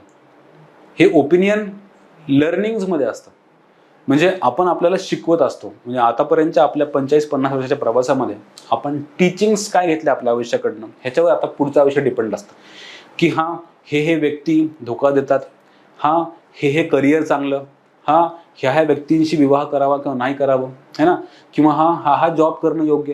तर एकंदरीत 50 वर्षाच्या अनुभवावरनं आपण काही ओपिनियन तयार करतो, काही आयडियाज तयार करतो आणि त्याच्यावर आपण पुढचं आयुष्य जगत असतो. म्हणून आपण शक्यतो बघतो की समाजामध्ये जे वयोवृद्ध असतात किंवा ओल्ड एज असतात त्यांचे ओपिनियन लवकर बदलत नाहीत. त्यांचे ओपिनियन फिक्स झालेले असतात है ना, की आम्हाला क्लासिकल सॉंगच आवडतात, आम्हाला हेच हिरो हिरोईन आवडतात, तुमच्या पिढीमध्ये हे काय चाललं आहे ना, की त्यांचे जे ओपिनियन आहेत है ना, किंवा जो जनरेशन गॅप आपण जो समजतो तर ते एका पर्टिक्युलर जनरेशनमध्ये ते स्टक होतात आणि आपली जनरेशन त्यापेक्षा वेगळी असते. तर जनरेशन गॅप तयार होण्याच्या मागचं पण हा कारण असतो की त्यावेळी शांती समाधानाची भावना असते, की आता उर्वरित आयुष्य मला शांततेत आणि समाधानानं जगायचं आहे. जे काही करायचं होतं, जे काही बघायचं होतं, जे काही अनुभवायचं होतं ते सगळं काही अनुभवून झालेलं असतं, बघून झालेलं असतं, करून झालेलं असतं. आता सुख समाधान आणि शांतीनं त्यांची जगण्याची भावना असते. तिथं आंतरिक अस्वस्थता पण असते, की काही मागच्या 50 वर्षात जे काही अपयश आलेत, जे काही रिग्रेट्स आहेत, जे काही दुःख आहेत, जे काही धोके आहेत, ह्या सगळ्यांचा एक जमाबेरीज करून त्यातनं तुम्हाला नैराश्य किंवा वैफल्य प्राप्त होतं. एक आपण त्याला म्हणू की डिप्रेशन टाईप असतं, की मे बी तुमचा आर्थिक निर्णय कधीतरी मागच्या काळात चुकलेले असतात, तुमच्या यंग अवस्थेमध्ये कुणापासून तरी तुम्ही दुरावलेले असता, कुठल्या तरी एखाद्या व्यक्तिमत्वाची तुमची जी भेट झाली त्यामुळे तुमचं आयुष्य एका वेगळ्या डिरेक्शनला किंवा कलाटणीला मिळाले असते. तर तुमच्या आयुष्यातले रिग्रेट्स हे तुमच्या नैराश्यामध्ये त्यावेळी कन्वर्ट होतात आणि ती अशी अवस्था असते, त्याला आपण म्हणतो उतार वय. तर एकंदरीत ह्या उतार वयात एकतर तुम्ही जर सॅटिस्फाईड लाईफ जगला असाल, तुमचे सगळे अनुभव जगून झाले असतील आणि तुम्ही सॅटिस्फाईड त्या अनुभवावर, तर तुम्ही शांती सुख समाधानाचे आयुष्य जगता. आणि जर तुमच्या अनुभवावर तुम्ही सॅटिस्फाईड नसाल, त्याच्याबद्दल तुम्हाला खेद दुःख रिग्रेट असेल, तर तुम्हाला नैराश्य किंवा वैफल्य त्यातून प्राप्त होतं. तर बेसिकली अशी ती भावना असते. तर ह्या 8 अवस्था आहेत हे लक्षात ठेवा. उतार वय ज्यामध्ये शांती समाधानाची भावना आणि आंतरिक अवस्था नैराश्य आणि वैफल्य असतं. ज्यामध्ये 7वी एक मध्यम वयीन कालखंडामध्ये, ज्यामध्ये नवनिर्माण क्षमता असते, जननशीलता असते आणि त्याच्या विरुद्ध सनातन वृत्ती देखील असते आणि कूपमंडकता है ना, ज्याला म्हणतो आपण की जो बेडूक आहे तो त्या विहिरीत राहून त्याला वाटतं की माझं जग हे विहीर एवढंच आहे आणि विहिरीच्या पलीकडे जगच नसतं. तसंच तुमची एक कूपमंडकता तयार होते. नंतर प्रौढावस्था म्हणजे मनमोकळेपणा, जवळचा एक संपर्क त्यावेळेस आपल्याला मिळतो, एकलकोंडेपणा पण त्यावेळी वाढू शकतो. संशय वृत्ती देखील त्या काळात आपल्याला दिसते. आणि एक 5वी स्टेज असते, तिला आपण यौवन आगमन म्हणतो. ती पौगंडावस्था असते, स्वत्वाची जाणीव होते, त्यावेळी करारीपणा येतो, स्वतःविषयी आपण संभ्रमित असतो आणि डळमळीतपणा पण त्या काळात आपल्याला दिसतो. प्राथमिक शाळेच्या कालखंडामध्ये जिज्ञासू वृत्ती असते, धिटाई असते, भित्रेपणा देखील असतो, लाजीरवाणेपणा असतो, लाजरेपणा असतो, न्यूनगंड असतं. शाळेचा पूर्व काळ प्रायमरी है ना, तर उपक्रमशीलता, प्रगती प्रमाणता, कचखाऊ वृत्ती आणि है ना गतानुगुणिकता ही पण असते. आणि बालपणीची जी पहिली 3 वर्ष आहेत त्यामध्ये स्वायत्तता, स्वावलंबन, दुर्बलता आणि परावलंबन हे असतं. आणि जे पहिले वर्ष आहे त्या काळात आपण बघतो की परिसराची विश्वासजनक आपण ओळख करतो, आपल्या आजूबाजूच्या लोकांवर आपण ट्रस्ट ठेवतो की हां जे नेहमी चेहरे दिसतात त्यांच्यावर विश्वास ठेवतो. शंकाकुल मनस्थिती असते आणि जे अनोळखी लोकांकडे आपण त्या बाळाला दिलं की ते रडायला लागतं. ओके, तर परिसराची विश्वासजनक ओळख होते, शंकाकुल मनस्थिती असते, आत्मविश्वासाचा अभाव असतो. तर अशा प्रकारे ही ज्या 8 अवस्था आहेत ते एरिक्सन यांनी 1902 त्याच्यावरून जे लाईफ जगले त्यांच्या मते हे 8 विविध आपण स्टेजमधनं ती व्यक्तिमत्व किंवा पर्सनॅलिटी डेव्हलप होत असते. ज्यावर प्रश्न पडतात हे लक्षात ठेवण्याचा प्रयत्न करा. तर अशा प्रकारे व्यक्तिमत्वाचा विकास सुरळीतपणे होण्याचे भाग्य सर्वांनाच लाभत नसते. तर आपण हे तर बघितलं आयडियल स्टेज, की हा प्रत्येक स्टेजमध्ये असं होत असतं है ना, सुखासमाधान किंवा सगळं काही. पण प्रत्येकाच्या आयुष्यामध्ये असं हे सगळं हेल्दीली सोशलायझेशन होईल असं अजिबात नाही. अनेक दुर्दैवी माणसांना व्यक्तिमत्व किंवा व्यक्तिगत व्यंग्य असतात है ना, काही अपंग म्हणा किंवा काही बायोलॉजिकल किंवा सायकोलॉजिकल डिसऑर्डर्स म्हणा, सामाजिक अडथळे असतात जसं की दारिद्र्य म्हणा किंवा अनाथ असतात बऱ्याच वेळा ते है ना.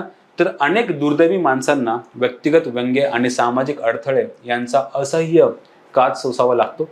त्यामुळे अशी माणसे पुरती खचून जातात आणि व्याधीग्रस्त होतात व अल्पायुषी ठरतात. अशा व्याधीग्रस्त होणाऱ्या व्यक्तींविषयी फ्रॉइड, ॲडलर, युंग यांसारख्या सुप्रसिद्ध मनोविश्लेषकांनी संशोधन केलेले आहे. आता आपण त्यावर बोलू. तर बेसिकली एरिक्सन यांच्या मते जे 8 स्टेजेस आहेत, त्या 8 स्टेजेसमधनं प्रत्येकाला जायला अपॉर्च्युनिटी मिळेलच का, ह्याची गॅरंटी अजिबात नाही आहे. त्यांच्या संशोधनामुळे मनोव्याधी जडण्याची कारणे आणि त्या दूर करण्यासाठी योजवायचे इलाज तद्विषयक बरीच उद्बोधक माहिती आतापर्यंत उपलब्ध झालेली आहे. तिचा सुयोग्य उपयोग केल्यास मानसिक आरोग्य जतन करता येते. ओके, तर बेसिकली ज्या व्यक्तिमत्वांना ह्या व्याधीग्रस्त, जस्ट आता आपण हे बघितलं की ज्या व्यक्तींना किंवा व्यक्तिमत्वांना ह्या 8 स्टेजेसमधनं हेल्दीली जाण्याची अपॉर्च्युनिटी मिळत नाही, ते व्यक्ती व्याधीग्रस्त किंवा अल्पायुषी ठरतात. आणि ह्या व्यक्तींविषयी अभ्यास केला आहे फ्रॉइड, ॲडलर, युंग यासारख्या सुप्रसिद्ध संशोधनकारांनी. आणि ह्यातनं आपल्याला बरीच माहिती उपलब्ध झालेली आहे. व्यक्तिमत्वांचे आपण वर्गीकरण करून बघू. भारतीय आयुर्वेदानुसार माणसे ही वात प्रकृती असलेले किंवा कफ प्रकृती असलेले किंवा पित्त प्रकृती असलेले अशा विविध प्रकृतींचे असतात. डीपमध्ये जायची गरज नाही. वात, कफ आणि पित्त है ना.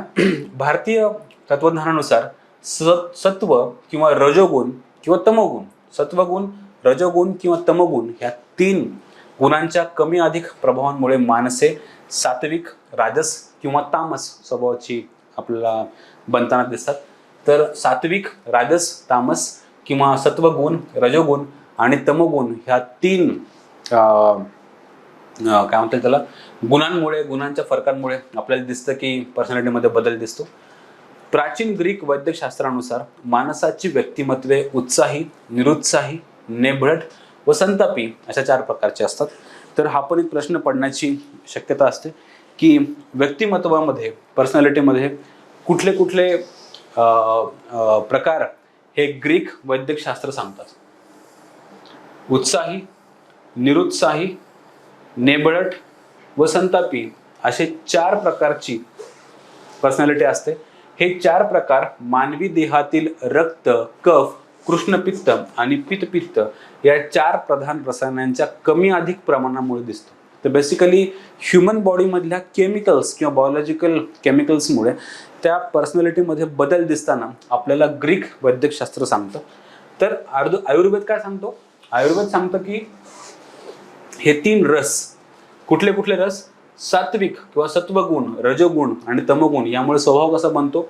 सात्विक किंवा राजस किंवा तामस ह्या प्रकारचा स्वभाव बनतो.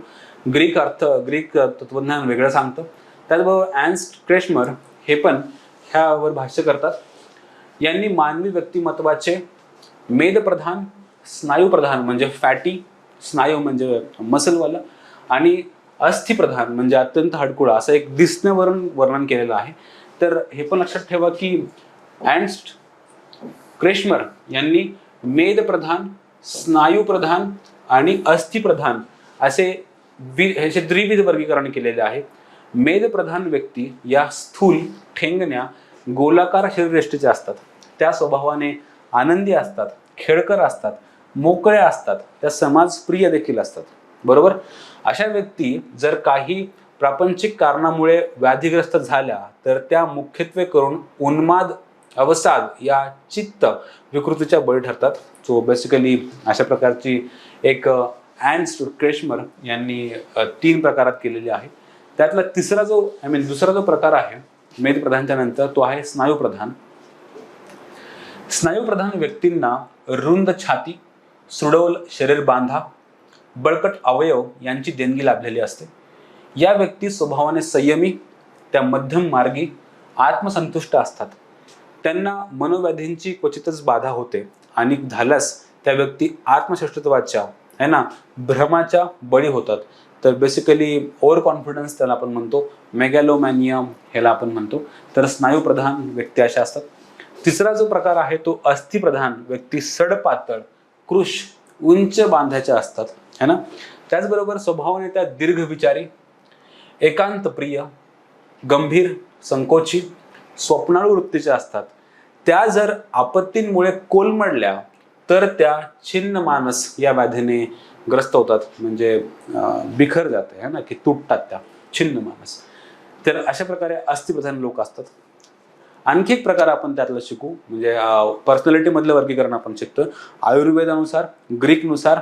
आणि हे जे पर्सनॅलिटी होत्या, हे ज्या 3 विविध प्रकार सांगितलेत ते होते ॲन्स क्रेशमर यांनी हे 3 प्रकार सांगितले.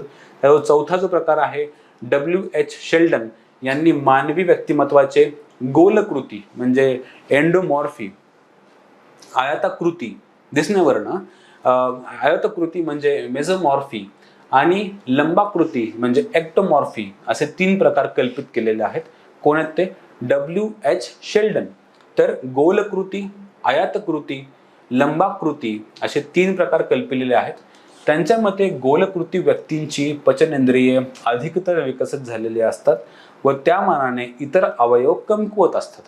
त्यांची पचन करण्याची प्रक्रिया जास्त डेव्हलप झालेली असते बाकीच्या अवयवांपेक्षा, म्हणून त्यांची गोलाकृती रचना असते. अशा गोलाकृती व्यक्ती सामान्यतः सुख लोलुप है ना, ते आनंदी, नंतर ऐशारामी, मस्त ऐशारामी असतात. आयताकृती व्यक्ती ह्या हाडामासाने पुष्ट, बलवान, आयताकृती म्हणजे दिसायला सरळ पॅरलल दिसतात, राईट. आयताकृती ह्या हाडामासाने पुष्ट असतात, त्याचबरोबर त्या बलवान असतात, सुदृढ बांधाच्या असतात. अशा व्यक्ती दीर्घोद्योगी, कष्टाळू, कर्तव्य तत्पर असतात. तिसरा जो प्रकार आहे लंबाकृती व्यक्ती या कृश, उंच, नाजूक बांधाच्या असतात. अशा व्यक्ती दीर्घसूत्री, चिंतातूर, अतिसावध स्वभावाच्या असतात, है ना. ज्या कृश असतात, ज्या सरळ बांधाच्या असतात त्या दीर्घसूत्री है ना, लॉंग टर्म विचार करतात. त्या चिंतातूर, नेहमी वरी, अतिसावध असतात है ना, एकदम कॉशियस. त्याच्या उलट गोल बांधाच्या हसत खेळत हसतमुख असतात. आणखी एक 5वा वर्गीकरण करण्याचा प्रयत्न केलेला आहे स्विस मानसशास्त्रज्ञ Carl Gustav Jung. Very very important. Carl Gustav Jung यांनी, हे स्वित्झर्लंडचे मानसशास्त्रज्ञ आहेत. त्यांनी अंतर्मुख आणि बहिर्मुख असे 2 किंवा इंट्रोवर्ट एक्स्ट्रोवर्ट आपण त्याला म्हणतो, अंतर्मुख आणि बहिर्मुख असे व्यक्तिमत्वाचे 2 मुख्य परस्पर विरोधी प्रकार मानलेले आहेत. तर ह्यावर प्रश्न पडण्याची खूप इम्पॉर्टंट दाट शक्यता आहे. तर कार्ल गुस्ताफ यंग यांनी, योंग किंवा यंग म्हणतात त्यांना, YOUNG, तर यांनी अंतर्मुख म्हणजे इंट्रोवर्ट आणि एक्स्ट्रोवर्ट हे 2 प्रकार सांगितले, लक्षात ठेवा. त्यांच्या मते अंतर्मुख व्यक्ती ही चिंतनशील, ध्येयवादी, एकांतता प्रिय असते. तर बहिर्मुख व्यक्ती ही समाजप्रिय है ना, एक्स्ट्रोवर्ट असतात, ते कार्यतत्पर आणि सुखवादी असतात. तर इंट्रोवर्ट कसे ध्येयवादी आहेत, म्हणजे ॲम्बिशियस असतात ते, की मला पर्सनली काहीतरी मिळवायचं. त्याच्या विरुद्ध एक्स्ट्रोवर्ट हे समाजप्रिय, की लोकांचं भलं व्हावं. इंट्रोवर्ट हे चिंतनशील, स्वतः खूप विचार करतात. आणि एक्स्ट्रोवर्ट त्याऐवजी है ना, गप्पा मारणं, मोकळं बोलणं, त्यांना बोलण्यानं त्यांची चिंतन त्यांचं होत असतं. त्यांना आयडिया सुचतात, बोलण्यानं सुचतात. तर अशा प्रकारे अंतर्मुख आणि बहिर्मुख असा हा भेद कार्ल गुस्ताफ यंग यांनी केलेला आहे. बरोबर. युंग यांनी व्यक्तिमत्वाचे आणखी काही प्रकार समजून सांगितलं. भावना प्रधान विरुद्ध विवेक प्रधान, तसेच संवेदन प्रधान विरुद्ध अंतप्रज्ञा प्रधान असे पण त्यांनी डिव्हिजन करून सांगितले. आधी सांगितले त्यांनी इंट्रोवर्ट एक्स्ट्रोवर्ट. विशेष म्हणजे युंगच्या मते वरवर अंतर्मुख वाटणारी व्यक्ती ही अंतर्यामी बहिर्मुख प्रवृत्तीची असते. वरवर अंतर्मुख वाटते पण ती बहिर्मुख, अंतर्यामी बहिर्मुख म्हणजे आतमध्ये ते खूप बोलतात, राईट. तसेच बाह्यतः भावनाप्रधान वाटणारी व्यक्ती ही अंतर्यामी विवेक प्रधान असते. तर बेसिकली असं कॉम्प्लेक्स पर्सनॅलिटी असते. तसेच बाह्य आहे ना, की बाह्यकारी संवेदनशील वाटणारी व्यक्ती ही अंतप्रज्ञाशील असते. तर एकंदरीत हे नाव पण तुम्हाला लक्षात ठेवणं आवश्यक आहे गुस्ताफ युंग यांचे.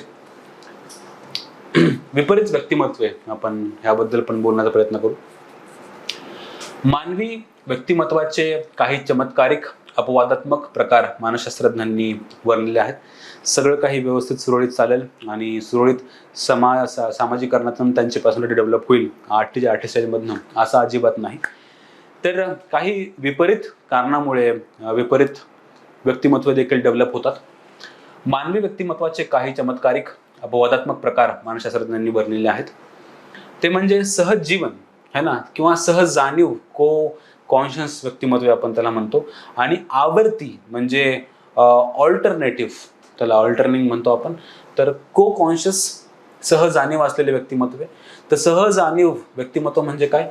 एकाच मानवी देहात जणू 2 वा अधिक व्यक्तिमत्वे एकाच वेळी वास करत आहेत अशा स्वरूपाचे काही माणसांचे वागणे घडत असते. आता उदाहरणावरून समजून घेऊ आपण. एखादा मनुष्य तुमच्या आमच्याशी तोंडाने संभाषण करीत असतो, त्याच वेळी त्याच्या हातात काहीतरी लेखन रखरखत असतो. या माणसाला आपला हात कशाविषयी लिहित आहे याची कल्पना नसते. लेखन करणारा हात आणि संभाषण करणारी जीभ यांचे जणू परस्परांशी नातेच उरलेले नसते. तर बेसिकली काही कॉम्बिनेशन नसतं, दोन पर्सनॅलिटी वेगवेगळ्या आहेत. मनात काहीतरी चाललंय, वागतो काहीतरी, है ना. कधी कधी स्प्लिट पर्सनॅलिटी डिसऑर्डर पण म्हणतात. तर पर्सनॅलिटी डिसऑर्डर म्हणजे काय की असे काही विपरीत व्यक्तिमत्व आपण बघतो. तर पर्सनॅलिटी डिसऑर्डर हा पण एक भाग आपण बघतो. आवर्ती प्रकारचे व्यक्तिमत्व काय असतात.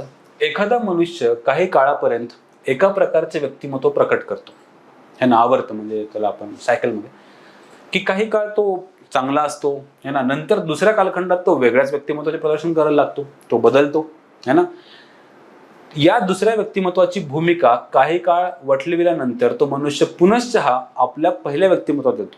तर पर्सनॅलिटी अशी सायकलमध्ये असते. पर्सनॅलिटीचा एक छटा, एक गुणछटा, नंतर दुसरी गुणछटा, नंतर पुन्हा पहिली गुणछटा, पुन्हा दुसरी गुणछटा. तर सायकलमध्ये ती येत असते. तर अशा प्रकारे तो मनुष्य भिन्न भिन्न काळी आलटून पालटून भिन्न भिन्न व्यक्तिमत्वे तो प्रदर्शित करत असतो. याला आपण आवर्ती पर्सनॅलिटी असं म्हणतो, सायकलिकल पर्सनॅलिटीज म्हणतो. वस्तुस्थिती अशी दिसते की सर्वसामान्य माणसाच्या ठिकाणी विविध मानसिक तसेच वार्तनिक प्रवृत्तींचे एक सुसूत्र संघटन घडून येत असते. या विविध प्रवृत्तींपैकी एखादी प्रवृत्ती ही सार्वभौम सत्ताधारी होते आणि तिच्या आधिपत्याखाली इतर प्रवृत्ती परस्पर सहकार्य करीत नांदत असतात. त्यांच्यातील सुसूत्रमुळे माणसाच्या व्यक्तिमत्वाला एकात्मतेचे स्वरूप प्राप्त होते. जो डॉमिनंट गुणछटा असते ती तुमची पर्सनॅलिटी बनते. जेव्हा या विभिन्न प्रवृत्तींमुळे विविध प्रवृत्तींमध्ये आपण बेबनवाव होतो, है ना, की बेबनवाव, की आपण त्यामध्ये आपण मिसळून जातो, तेव्हा व्यक्तिमत्वाच्या एकतेला तडा जातो आणि विभिन्न व्यक्तिमत्वे भिन्न भिन्न वेळी आपापल्या डोक्यावर काढता स्वतंत्रपणे वावरतात. सो बेसिकली पर्सनॅलिटी एक कॉम्प्लेक्स कन्सेप्ट आहे. पर्सनॅलिटी ही बायोलॉजिकल, सोशल, सायकोलॉजिकल पद्धतीने असते. माणसाच्या बायोलॉजिकल फीचर्स आपण काही जीन्समधनं इनहेरिट करतो, पण over the period of time, life टाईममध्ये मानव सामाजिकरण या प्रोसेसमधनं जात असतो. आणि या सामाजिकरणाच्या प्रोसेस किंवा प्रक्रियेतनं मानवाला पर्सनॅलिटीचे आणखी काही वेगळे फीचर्स डेव्हलप होताना आपल्याला दिसतात. तर मानवाची पर्सनॅलिटी ही आयुष्यभर बदलत असते. पण ह्या पर्सनॅलिटीच्या प्रत्येक टप्प्यातून तो प्रत्येक माणूस जाईल त्याला ऑपॉर्च्युनिटी असं अजिबात नाही. काही वेळा कित्येकदा ही विकृतीजनक पर्सनॅलिटी डेव्हलप होते. त्याच्यामागे काही सामाजिक आणि काही बायोलॉजिकल कारणं देखील असतात, त्याला आपण विकृती असं म्हणतो. आता ह्या पर्सनॅलिटीचं मापन करण्याच्या पद्धती देखील आहेत. हा आपला आजचा शेवटचा टप्पा असणार आहे चर्चा करण्याचा, की पर्सनॅलिटीमध्ये मापन, मोजमाप कसं करतो आपण डेव्हलपमध्ये, की पर्सनॅलिटी नेमकी ती कशी आहे. सुनिश्चित शास्त्रोक्त पद्धतीने व्यक्तिमत्वाचे मापन केल्याने व्यक्तीच्या व्यक्तिमत्वावर व तिच्या समस्यांवर प्रकाश पडता येतो, की आपल्याला ती नेमकी पर्सनॅलिटी कशी आहे आणि किती आहे, है ना, ते आपल्याला मोजता येऊ शकतं का, यावर बोलू. तसेच त्याच्या समस्यांवरील उपचारांची दिशा आपल्याला ठरवता येते. त्याचप्रमाणे योग्य कामासाठी योग्य व्यक्तीची निवड ही देखील करता येते. म्हणजे आपल्याला पर्सनॅलिटीची ओळख, तिची क्वांटिफाय करता येते का, है ना, किंवा हा व्यक्ती अशा अशा प्रकारामध्ये मोडतो आणि ह्याचा इतका इतका स्कोर आहे, हे मोजता येऊ शकतं का. हे मोजल्यानं काय काय होऊ शकतं.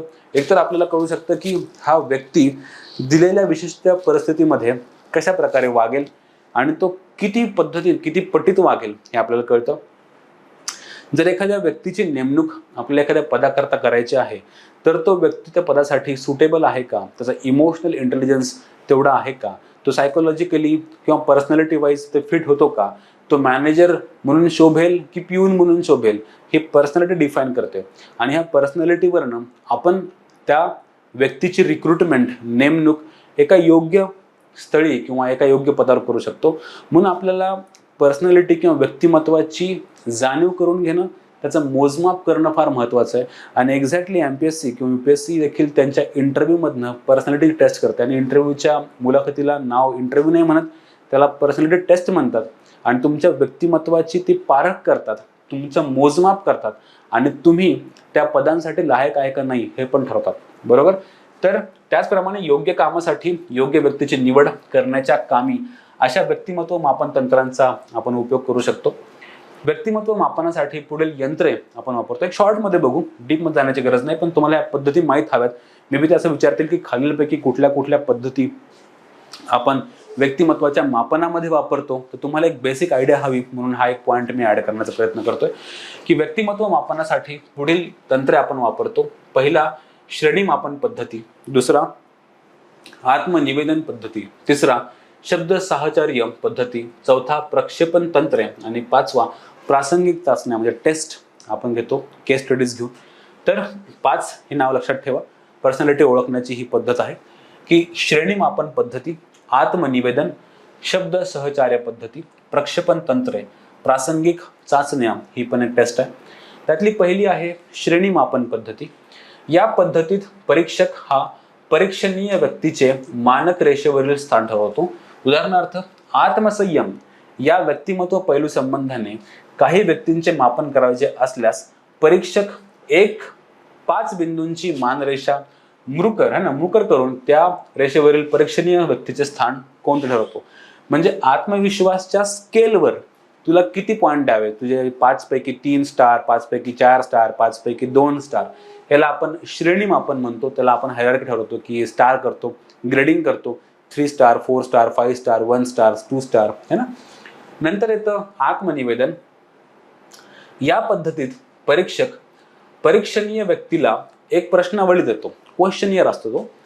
परीक्षणीय व्यक्तीने त्या प्रश्नास होय किंवा नाही किंवा माहीत नाही यापैकी एक उत्तर द्यावायचे असते.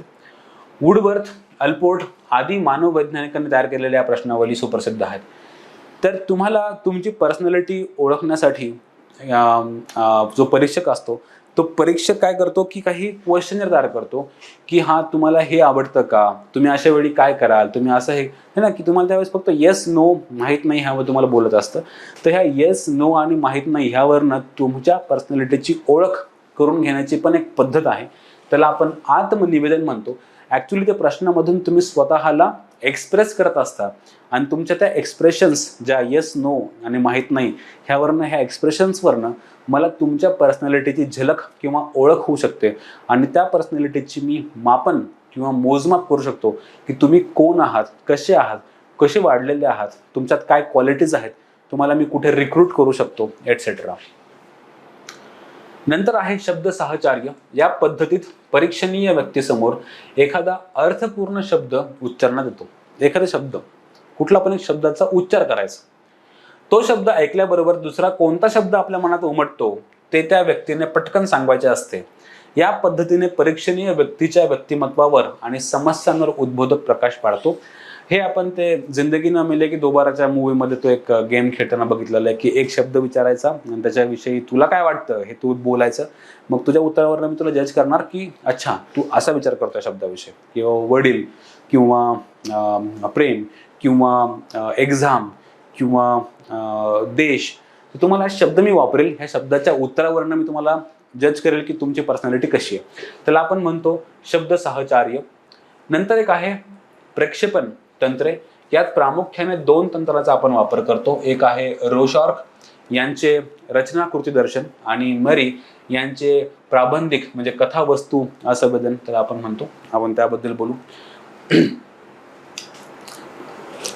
रोशॉर्क यांच्या रचनाकृती दर्शन चाचणीत काही ठराविक आकाराचे कृष्णधवल, ठराविक आकाराचे असतात, काही इमेजेस तुमच्या समोर आणतील, डायग्राम आणतील, ब्लॅक अँड व्हाईट असतात. तसेच रंगीत ठिपके असलेली कार्डे परीक्षणीय व्यक्तीला दाखवण्यात येतात की तुम्हाला एक चित्र दाखवू. आम्ही फक्त आधी काय बोललो, आपण एक शब्द उच्चारू. इथे आम्ही काय करू, तुम्हाला फक्त एक चित्र दाखवू. ह्या चित्रावरून तुम्हाला तुमचे विचार एक्सप्रेस करायचे असतात, राईट. तर चाचणीत काही ठराविक आकाराचे कृष्णधवल तसेच रंगीत ठिपके असलेले कार्ड परीक्षणीय व्यक्तीला दाखवण्यात येतात. त्या कार्डावर आपण कोणती आकृती दिसते ते त्या व्यक्तीने सांगावयाचे असते. त्या व्यक्तीने केलेल्या कथानुसार तिच्या व्यक्तिमत्वाचा व समस्यांचा अंदाज आपल्याला लावता येतो. तर मी जेव्हा तुम्हाला एखादं चित्र दाखवील, डायग्राम दाखवील किंवा एखादी ऑड डायग्राम है ना, आपण असं एक त्याला इंक आपण लहानपणी आपण एक तुम्हाला गेम खेळताना आठवतंय का की शाईचा पेन वापरायचो आणि शाईचा पेन जेव्हा आपण एखाद्या कागदावर अशी शाई फेकायचो आणि त्याच्या बरोबर सेंटरमधून एक लाईन काढायचो, एक पेज फोल्ड करायचो. ती फोल्ड केल्यामुळं दोन्ही साईडला एक डायग्राम तयार व्हायची है ना. मग ह्या डायग्रामकडे बघून डायग्राममध्ये असे वेगवेगळे आकार तयार व्हायचे, कधी फुलपाखरू, कधी शिवाजी महाराज, कधी गणपती. आणि आपलं त्या इमॅजिनेशनमधून आपल्याला दिसायचं की अरे हां, ह्याच्यामध्ये काय डायग्राम तयार झाले. तर असंच काहीतरी त्या डायग्रामकडे बघून तुम्हाला विचारलं जाईल की तुम्हाला ह्या डायग्रामविषयी, चित्राविषयी काय वाटतं. आणि जेव्हा तुम्ही तुमचे विचार एक्सप्रेस कराल त्याच्यावरनं मला कळेल की तुम्ही काय पर्सनॅलिटी आहात. तर हे आहे रोशार्क यांच्या रचनाकृती दर्शन चाचणी. त्याचबरोबर मरी यांच्या प्राबंधिक असंवेदनात परीक्षणीय व्यक्तीला काही संदिग्ध चित्रे आहे ना, एकदम ॲम्बिग्युअस, हे काय ह्याच्यामध्ये काही आयडियाच नाही आहे, संदिग्ध चित्रे दाखवण्यात येतात. आणि त्या चित्रसंबंधाने एखादी काल्पनिक गोष्ट तुम्हाला लिहायची असते. एक तुम्हाला चित्र दाखवलं जाईल आणि त्याच्यावरून तुम्हाला स्टोरी सांगायची, स्टोरी लिहायची. ओके, तर तुम्हाला चित्रसंबंधाने एखादी काल्पनिक गोष्ट लिहायला सांगण्यात येते. त्या व्यक्तीने रचलेल्या काल्पनिक गोष्टीवरून त्याच्या व्यक्तिमत्वाचा तुम्हाला अंदाज येतो. मी तुम्हाला एक चित्र देईल, त्या चित्राकडे बघायचं आहे आणि त्या चित्रावर आधारलेली एखादी स्टोरी तुम्हाला वाटेल तशी बनवायची. मग तुमच्या विचार करण्याच्या पद्धतीचा मला अंदाज येतो ह्या स्टोरी बनवण्याच्या शैलीवरनं. आणि अशा प्रकारे मी तुमची पर्सनॅलिटी ओळखू शकतो. त्याचबरोबर प्रासंगिक चाचण्या म्हणजे केस स्टडीज तिथे असतात की या चाचण्यात परीक्षणीय व्यक्तीला एखाद्या मुद्दाम रचलेल्या प्रसंगात मन मानेल तसे वागवायला सांगतात. उदाहरणार्थ की तुम्हाला हे आहे ना की एखादी तुम्हाला वाटेल तसं वागून बघा आणि तुला असं सांगितलं जातं की हा अशी कंडिशन आहे, आता तू काय कसं वागशील हे तू सांग. उदाहरणार्थ व्यक्तीला 101 चॉकलेटच्या वड्या देण्यात येतात आणि त्या वड्या तिने इतरांसमोर खाव्यात व कुणालाही न देता एकट्यानेच खाव्यात अशी पूर्ण उभा देण्यात येते. अशा प्रसंगाच्या व्यक्तीच्या वागण्यावरून तिच्या व्यक्तिमत्व बेसिकली एक समोर एक सिनारिओ तयार करतात, एक केस तयार करतात आणि त्यात तुम्हाला वागण्याची फ्रीडम देतात की तुम्हाला वाटेल तसं वागा. आणि तुमच्या वागण्याच्या पद्धतीवरनं तुमची पर्सनॅलिटी कळते आणि त्यावरनं आम्ही तुम्हाला जज करू शकतो, तुमची पर्सनॅलिटी ओळखू शकतो. तर अशी ही 5वी टेस्ट आहे, प्रासंगिक चाचण्या. ओके, सो बेसिकली आज आपण व्यक्तिमत्व ह्या टॉपिकवर डीपली शिकण्याचा प्रयत्न केला. सर्वात प्रथम आपण बघितलं की मानवी अभिवृद्धी म्हणजे काय. मानवी अभिवृद्धीचा अर्थ असतो की मानवाच्या जीवनाच्या प्रत्येक पैलूमध्ये प्रोग्रेस होणं. तो प्रत्येक पैलू आहे ऑफकोर्स शारीरिक तर आहेच, बायोलॉजिकल, पण त्याचबरोबर सामाजिक, राजकीय, आर्थिक ह्या सगळ्या पैलूंमध्ये नैतिक सुद्धा आपण त्यामध्ये घेऊ शकतो. तर शारीरिक, सामाजिक, राजकीय, आर्थिक, नैतिक ह्या सगळ्या पैलूंमध्ये जर मानवाची वृद्धी होत असेल त्याला मानवी अभिवृद्धी म्हणतो. आणि मानवी अभिवृद्धी हा समाज कल्याणचा विषय का बरं, कारण शासनाच्या योजना उपाययोजना ह्यातनं मानवी अभिवृद्धीला चालना मिळते. ओके, नंतर आपण टॉपिक बघितला व्यक्तिमत्व, ज्यामध्ये आपण समजून घेण्याचा प्रयत्न केला की व्यक्तिमत्व म्हणजे नेमकं काय. तर मानवाची जी एक्सटर्नल तुम्हाला जे फीचर दिसतात, जे बाहेरून दिसतात ते तर आहेच, पण म्हणजे शारीरिक तुमची ठेवण, त्याचबरोबर मानसिक ठेवण ही पण एक पर्सनॅलिटी असते. तर पर्सनॅलिटी बेसिकली तुम्ही कसे दिसता, तुम्ही काय विचार करता है ना, आणि त्याला आपण म्हणू बायोलॉजिकल, सोशल आणि सायकोलॉजिकल ह्या 3 आयामांना बनून तुमची पर्सनॅलिटी बनते. पर्सनॅलिटी बनते ही लॉंग लाईफ है ना, की एक आयुष्यभर चालणारी एक प्रोसेस आहे. ती सामाजिकरणाच्या प्रोसेसमध्ये होते आणि सामाजिककरण प्रोसेस ही पर्सनॅलिटी डेव्हलप करते. आपल्या आजूबाजूला असणाऱ्या घटना, घटक, सदस्य आपली पर्सनॅलिटी डिफाईन करतात. तर बेसिकली माणसाला जन्मापासूनच पर्सनॅलिटी मिळते असं अजिबात नाही. म्हणून माणसाच्या पर्सनॅलिटीच्या किंवा व्यक्तिमत्वाच्या डेव्हलपमेंटच्या वेगवेगळ्या स्टेजेस आपण ह्यामध्ये शिकलो आज. की ह्यातल्या आपण काही 7 ते 8 स्टेज असे शिकलो की मानवाच्या बाल्य अवस्थेपासून एक प्रौढ अवस्थेपासून ते उतर वयामध्ये माणसाची पर्सनॅलिटी कशा प्रकारची असते आणि ती कशी बदलत जाते हे आपण शिकण्याचा प्रयत्न केला. त्याचबरोबर आपण हे पण शिकण्याचा प्रयत्न केला की जर अशा पर्सनॅलिटी किंवा अशा स्टेजमधनं मानवाला जाण्याची संधी नाही मिळाली तर कशा प्रकारचे पर्सनॅलिटी डेव्हलप होऊ शकतात. आणखी एक लास्टली आपण शिकण्याचा प्रयत्न केला की माणसाची पर्सनॅलिटी आपण मोजू शकतो का, तिला जज करू शकतो का, तिचं मोजमाप करू शकतो का आणि त्याचे फायदे काय असतात हे शिकण्याचा प्रयत्न केला. त्यामध्ये वेगवेगळ्या टेस्ट बघितल्या की कशा प्रकारे आपण केस स्टडीमधून किंवा प्रसंगातून किंवा चित्र दाखवून है ना, किंवा त्याच्या बिहेवियरवरनं आपण किंवा शब्दाच्या फोडीवरनं, त्या शब्दाच्या अर्थावरनं माणसाच्या पर्सनॅलिटीची ओळख किंवा झलक आपल्याला मिळते. तर अशा प्रकारे आज व्यक्तिमत्वावर आपण शिकलो. उद्या ह्याच टॉपिकला आपण कंटिन्यू करतो आहोत, व्यक्तिमत्व विकास आणि मानवी अभिवृत्ती. हे माझे काही पर्सनल डिटेल्स आहेत. Thank you very much. आपण उद्या भेटूया. See you.